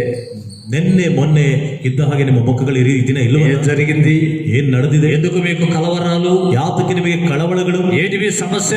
ಏನು ನಿಮ್ಮ ಸಮಸ್ಯೆ? నాతో చెప్పుకోండి. ನನ್ನ ಬಳಿಯಲ್ಲಿ ಹೇಳ್ಕೊಳ್ರಿ. చెప్పారు. ಅವ್ರು ಹೇಳುದು. హల్లెలూయా. ಹಲ್ಲೆಲೂಯಾ. వాళ్ళలో సంతోషం వచ్చేటట్లుగా ఇతడు కలభావాన్ని వివరించాడు. ಅವರಲ್ಲಿ ಸಂತೋಷವು ಬರುವ ಹಾಗೆ ಅವರ ಕನಸಿನ ಅರ್ಥವನ್ನ ಈತನು ಹೇಳಿದ. దేవునికి స్తోత్రం. నీ మట్టుకు నువ్వు చూసుకునే వ్యక్తి అయితే నువ్వు క్రైస్తవుడివి కాదు. ನಿನ್ನಷ್ಟಕ್ಕೆ ನೀನು ನೋಡ್ಕೊಳ್ಳುವಂತವನಾಗಿದ್ರೆ ನೀನು ಕ್ರೈಸ್ತನಲ್ಲ. మరొకరి క్షేమాన్ని నువ్వు చూడాలి. ಮತ್ತೊಬ್ಬನ ಕ್ಷೇಮವನ್ನು ನೋಡಬೇಕು. మరొకరి కోసం నువ్వు ప్రయాసపడాలి. ಮತ್ತೊಬ್ಬರಿಗೋಸ್ಕರ ನೀನು ಪ್ರಯಾಸ ಪಡಬೇಕು. వాళ్ళు క్రైస్తవులనే కాదు, ಅವರು ಕ್ರೈಸ್ತರೆಂಬುದಾಗಿ ಮಾತ್ರವೇ వాళ్ళు ఎవరైనా ಅವರು ಯಾರೇ ಆಗಿದ್ರು ప్రేమ నువ్వు చూపించే వ్యక్తివై ఉండాలి. ಪ್ರೀತಿಯನ್ನ ನೀನು ತೋರಿಸುವಂತ ವ್ಯಕ್ತಿ ಆಗಿ, అలాగన క్రీస్తు ప్రేమ కలిగి ಆ ರೀತಿಯಾಗಿ ಕ್ರಿಸ್ತನ ಪ್ರೀತಿ ಉಳ್ಳವರಾಗಿ దేశానికి మనం పాఠం నేర్పించే వాళ్ళుగా ఉందాం. ದೇಶಕ್ಕೆ ನಾವು ಪಾಠವನ್ನು ಕಲಿಸುವಂತವರಾಗಿರೋಣ. దేవుడు తన మాటలు దీవించును గాక. ದೇವರು ತನ್ನ ಮಾತುಗಳನ್ನು ಆಶೀರ್ವಾದ ಮಾಡಲಿ. ఆమేన్. ಆಮೇನ್. ప్రార్థన చేసుకుందాం. ಪ್ರಾರ್ಥನೆ ಮಾಡಿಕೊಳ್ಳಿ. తలలో వచ్చండి. ತಲೆಗಳನ್ನು ಬಾಗಿಸಿರಿ. నరహత్య ನರಹತ್ಯೆ దేశాన్ని అపవిత్రపరుస్తుంది, ದೇಶವನ್ನ ಅಪವಿತ್ರ ಮಾಡುತ್ತದೆ. ఈ దిన ప్రభు అంటున్నాడు, ಈ ದಿನ ಕರ್ತನು ಹೇಳುತ್ತಿದ್ದಾನೆ, యుగ సమాప్తి సదాకాలం నేను మీతో ఉంటాను. ಯುಗದ ಸಮಾಪ್ತಿ ಎಲ್ಲ ದಿವಸಗಳು ನಾನು ನಿಮ್ಮ ಸಂಗಡ ಇರುತ್ತೇನೆ. పరిశుద్ధ స్థలంలో నేను వాసం చేసే దేవుడను. ಪರಿಶುದ್ಧ ಸ್ಥಳದಲ್ಲಿ ನಾನು ವಾಸ ಮಾಡುವಂತ ದೇವರು. కనుక నరహత్యకు సమానమైన ద్వేషాన్ని మానుకొనండి. ಆದ ಕಾರಣ ನರಹತ್ಯೆಗೆ ಸಮಾನವಾದಂತ ದ್ವೇಷವನ್ನು ಬಿಟ್ಟು ಬಿಡಿರಿ. ఆ ద్వేషాన్ని బట్టి దేశం పాడైపోతుంది. ಆ ದ್ವೇಷದ ನಿಮಿತ್ತವಾಗಿ ದೇಶ ಹಾಳಾಗುತ್ತಾ ಇದೆ. ద్వేషాన్ని బట్టి నీ కుటుంబం పాడైపోతుంది. ದ್ವೇಷದ ನಿಮಿತ್ತವಾಗಿ ನಿನ್ನ ಕುಟುಂಬ ಹಾಳಾಗ್ತಿದೆ. ద్వేషాన్ని బట్టి నీ జీవితం పాడైపోతుంది. ದ್ವೇಷದ ನಿಮಿತ್ತವಾಗಿ ನಿನ್ನ ಜೀವಿತ ಹಾಳಾಗುತ್ತಾ ಇದೆ. కాబట్టి జాగ్రత్త. ಆದ್ದರಿಂದ ಎಚ್ಚರಿಕೆ. దాన్ని మానుకో. ಅದನ್ನು ಬಿಟ್ಟು ಬಿಡು. ప్రేమ కలిగి జీవించు. ಪ್ರೀತಿ ಉಳ್ಳವನಾಗಿ ಜೀವಿಸು. దేవుడు ప్రేమయ్య ఉన్నాడు. ದೇವರು ಪ್ರೀತಿ ಸ್ವರೂಪನಾಗಿದ್ದಾನೆ. దేవుని ప్రేమించేవాడు, దేవుని ప్రేమలో నిలిచి ఉన్నవాడు, ದೇವರನ್ನು ಪ್ರೀತಿ ಮಾಡುವವನು, ದೇವರ ಪ್ರೀತಿಯಲ್ಲಿ ನೆಲೆಗೊಂಡವನು, వారితో దేవుడు ఉంటాడని వాక్యం సెలవిస్తుంది. ಅವನ ಜೊತೆಯಲ್ಲಿ ದೇವರು ಇರುತ್ತಾನೆಂದು ವಾಕ್ಯ ಹೇಳುತ್ತಾ ಇದೆ. ఈ దినం మన ప్రభు సన్నిధిలో ఒప్పుకుందాం. ಈ ದಿನದಲ್ಲಿ ಕರ್ತನ ಸನ್ನಿಧಾನದಲ್ಲಿ ನಾವು ಒಪ್ಪಿಕೊಳ್ಳೋಣ. ప్రభు నాలో ఉన్న ద్వేషం, ಕರ್ತನೇ ನನ್ನಲ್ಲಿರುವಂತ ದ್ವೇಷ నా కీడికే కారణమని, ನನ್ನ ಕೇಡಿಗೆ ಕಾರಣ ಎಂಬುದಾಗಿ ఈ దినం నాతో మీరు చెప్పారయ్యా. ಈ ದಿನ ನನ್ನೊಂದಿಗೆ ನೀವು ಹೇಳಿದ್ದೀರಯ್ಯ. నాకు తెలియజేశారు ప్రభు. ನನಗೆ ತಿಳಿಯಪಡಿಸಿದ್ದೀರಯ್ಯ. దయతో నన్ను క్షమించండి. ಆದ ಕಾರಣ ದಯವಿಟ್ಟು ಕ್ಷಮಿಸಿರಿ. ద్వేషం కలిగి, ದ್ವೇಷವುಳ್ಳವರಾಗಿ, నరహత్య స్వభావం కలిగి, ನರಹತ್ಯೆ ಸ್ವಭಾವವುಳ್ಳವರಾಗಿ మిమ్మల్ని ఆరాధిస్తూ జీవించానయ్యా. ನೀವನ್ನು ಆರಾಧನೆ ಮಾಡುತ್ತಾ ಜೀವಿಸಿದ್ದೇನೆ. దయతో నన్ను క్షమించు. ದಯವಿಟ್ಟು ನಮ್ಮನ್ನು నా ಕ್ಷಮಿಸಿ. పొరుగు వాళ్ళని ద్వేషించాను. ನನ್ನ ನೆರೆಯವರನ್ನ ನಾನು ದ್ವೇಷ ಮಾಡಿದೆ. నా అన్నదమ్ములను ద్వేషించాను. ನನ್ನ ಅಣ್ಣ ತಮ್ಮಂದಿರನ್ನ ದ್ವೇಷ ಮಾಡಿದೆ. నా తల్లిదండ్రులను ద్వేషించాను. ನನ್ನ ತಂದೆ ತಾಯಿಗಳನ್ನು ದ್ವೇಷ ಮಾಡಿದ್ದೇನೆ. నా దేశాన్ని ద్వేషించాను. ನನ್ನ ದೇಶವನ್ನ ದ್ವೇಷ ಮಾಡಿದ್ದೇನೆ. పొరుగు రాజ్యాన్ని ద్వేషించాను. ನೆರೆಯ ದೇಶ, ನೆರೆಹೊರೆ ದೇಶವನ್ನ ದ್ವೇಷ ಮಾಡಿದ್ದೇನೆ. దయతో నన్ను క్షమించు ప్రభు. ದಯವಿಟ್ಟು ನನ್ನನ್ನು ಕ್ಷಮಿಸಿರಿ. మతముల మధ్య ద్వేషాలు ఉంటున్నాయి. ಮತಗಳ ಮಧ್ಯದಲ್ಲಿ ದ್ವೇಷ ಇದೆ. సత్యమును ప్రకటించుటకు బదులుగా ಸತ್ಯವನ್ನು ಪ್ರಕಟಿಸುವುದಕ್ಕೆ ಬದಲಾಗಿ మేమే గొప్ప అని చెప్పుకుంటూ ನಾವೇ ದೊಡ್ಡವರು ಎಂಬುದಾಗಿ ಹೇಳ್ಕೊಳ್ತಾ ద్వేషం కలిగి జీవిస్తున్నాం. ದ್ವೇಷವುಳ್ಳವರಾಗಿ ಜೀವಿಸ್ತಾ ಇದ್ದೀವಿ. దయతో మమ్మల్ని క్షమించండి. ದಯವಿಟ್ಟು ನಮ್ಮನ್ನು ಕ್ಷಮಿಸಿರಿ. దయతో మమ్మల్ని క్షమించండి. ದಯವಿಟ್ಟು ನಮ್ಮನ್ನು ಕ್ಷಮಿಸಿರಿ. ప్రభు సన్నిధిలో అడుగుదాం. ಕರ್ತನ ಸನ್ನಿಧಾನದಲ್ಲಿ ಕೇಳೋಣ. ప్రార్థన చేసుకుందాం. ಪ್ರಾರ್ಥನೆ ಮಾಡಿ. ప్రేమ కలిగిన మా తండ్రి, ಪ್ರೀತಿಯುಳ್ಳ ನಮ್ಮ ತಂದೆ, మీ పరిశుద్ధమైన నామాన్ని బట్టి స్తోత్రం. ನಿಮ್ಮ ಪರಿಶುದ್ಧವಾದ ನಾಮಕ್ಕಾಗಿ ಸ್ತೋತ್ರ. ఈ ఉదయకాలపు ఆరాధనలో ಈ ಉದಯ ಕಾಲದ ಆರಾಧನೆಯಲ್ಲಿ మీ సన్నిధి మాతో ఉంచి నడిపించినందుకై మీకు వందనాలు. ನಿಮ್ಮ ಸನ್ನಿಧಿ ನಮ್ಮೊಟ್ಟಿಗೆ ಇಟ್ಟು ನೀವು ನಡೆಸಿದಕ್ಕಾಗಿ ನಿಮಗೆ ವಂದನೆಗಳು. ఈ దిన మాతో మాట్లాడిన ప్రతి మాటలుగా స్తోత్రం. ಈ ದಿನದಲ್ಲಿ ನಮ್ಮೊಂದಿಗೆ ಮಾತನಾಡಿದ ಪ್ರತಿಯೊಂದು ಮಾತುಗಳಿಗಾಗಿ ಸ್ತೋತ್ರ. నరహత్య దేశమును అపవిత్రపరుస్తుంది. ನರಹತ್ಯೆ ದೇಶವನ್ನು ಅಪವಿತ್ರಪಡಿಸುತ್ತದೆ. దేశాన్ని అపవిత్రం చేయొద్దు. ದೇಶವನ್ನು ಅಪವಿತ್ರಪಡಿಸಬೇಡ್ರಿ. నేను మీ మధ్యన సంచారం చేస్తున్నాను, ನಾನು ನಿಮ್ಮ ಮಧ್ಯದಲ್ಲಿ ಸಂಚಾರ ಮಾಡುತ್ತಿದ್ದೇನೆ అని ఇశ్రాయేలుతో మీరు చెప్పారు. ಎಂಬುದಾಗಿ ನೀವು ಇಸ್ರಾಯೇಲರ ಬಳಿಯಲ್ಲಿ ಹೇಳಿದ್ದೀರಿ. అలాగే సంఘముతో మీరు చేసిన వాగ్దానం, ಹಾಗೆಯೇ ಸಭೆಯೊಟ್ಟಿಗೆ ನೀವು ಮಾಡಿದಂತ ವಾಗ್ದಾನ, మీరు యుగ సమాప్తి సదాకాలం మాతో ఉంటారని చెప్పారు. ನೀವು ಯುಗದ ಸಮಾಪ್ತಿ ಎಲ್ಲ ದಿವಸಗಳು ನಮ್ಮ ಸಂಗಡ ಇರುತ್ತೆ ಎಂಬುದಾಗಿ ಹೇಳಿದ್ದೀರಿ. కాబట్టి ಆದ್ದರಿಂದಲೇ నరహత్యకు సమానమైన ద్వేషం, ನರಹತ್ಯೆಗೆ ಸಮಾನವಾದ ದ್ವೇಷ, కోపం, పగ ಹಾಗೆ మేము మానుకొని ನಾವು ಬಿಟ್ಟು మిమ్మల్ని ప్రేమించేవారుగా, ನಿಮ್ಮನ್ನು ಪ್ರೀತಿ ಮಾಡುವಂತವರ, మీ ప్రేమను ನಿಮ್ಮ ಪ್ರೀತಿಯನ್ನು ఇతరులకు పంచేవారుగా, ಇತರರಿಗೆ ಹಂಚುವಂತವರ, మీరు మమ్మల్ని ప్రేమించినట్లే ನೀವು ನಮ್ಮನ್ನು ಪ್ರೀತಿ ಮಾಡಿದ ಹಾಗೆಯೇ మేము ఇతరులను ప్రేమించేవారుగా ನಾವು ಇತರರನ್ನ ಪ್ರೀತಿ ಮಾಡುವ ಹಾಗೆ మేము సిద్ధపడటకు సహాయం చేయండి. ನಾವು ಸಿದ್ಧರಾಗ್ಲಿಕ್ಕೆ ಸಹಾಯ ಮಾಡ್ರಿ.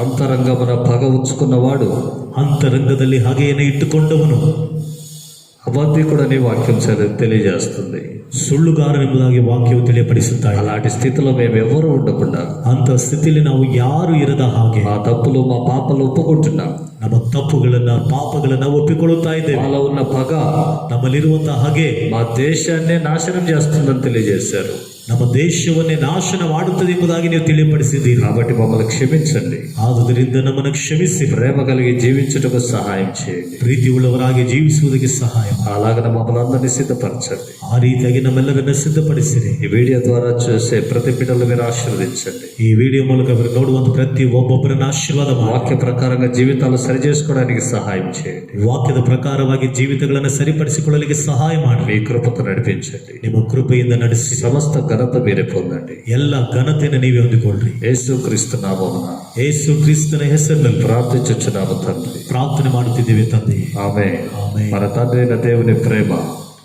మన రక్షకుడైన యేసుక్రీస్తు వారి కృప, పరిశుద్ధాత్మ అన్యోన్య సహవాసం, ఆదరణ, ఐక్యత, సమాధానం, పరిశుద్ధత మనందరితో సదాకాలం తోడేంటి నడిపించును గాక. Amen. Amen. Amen. God bless you.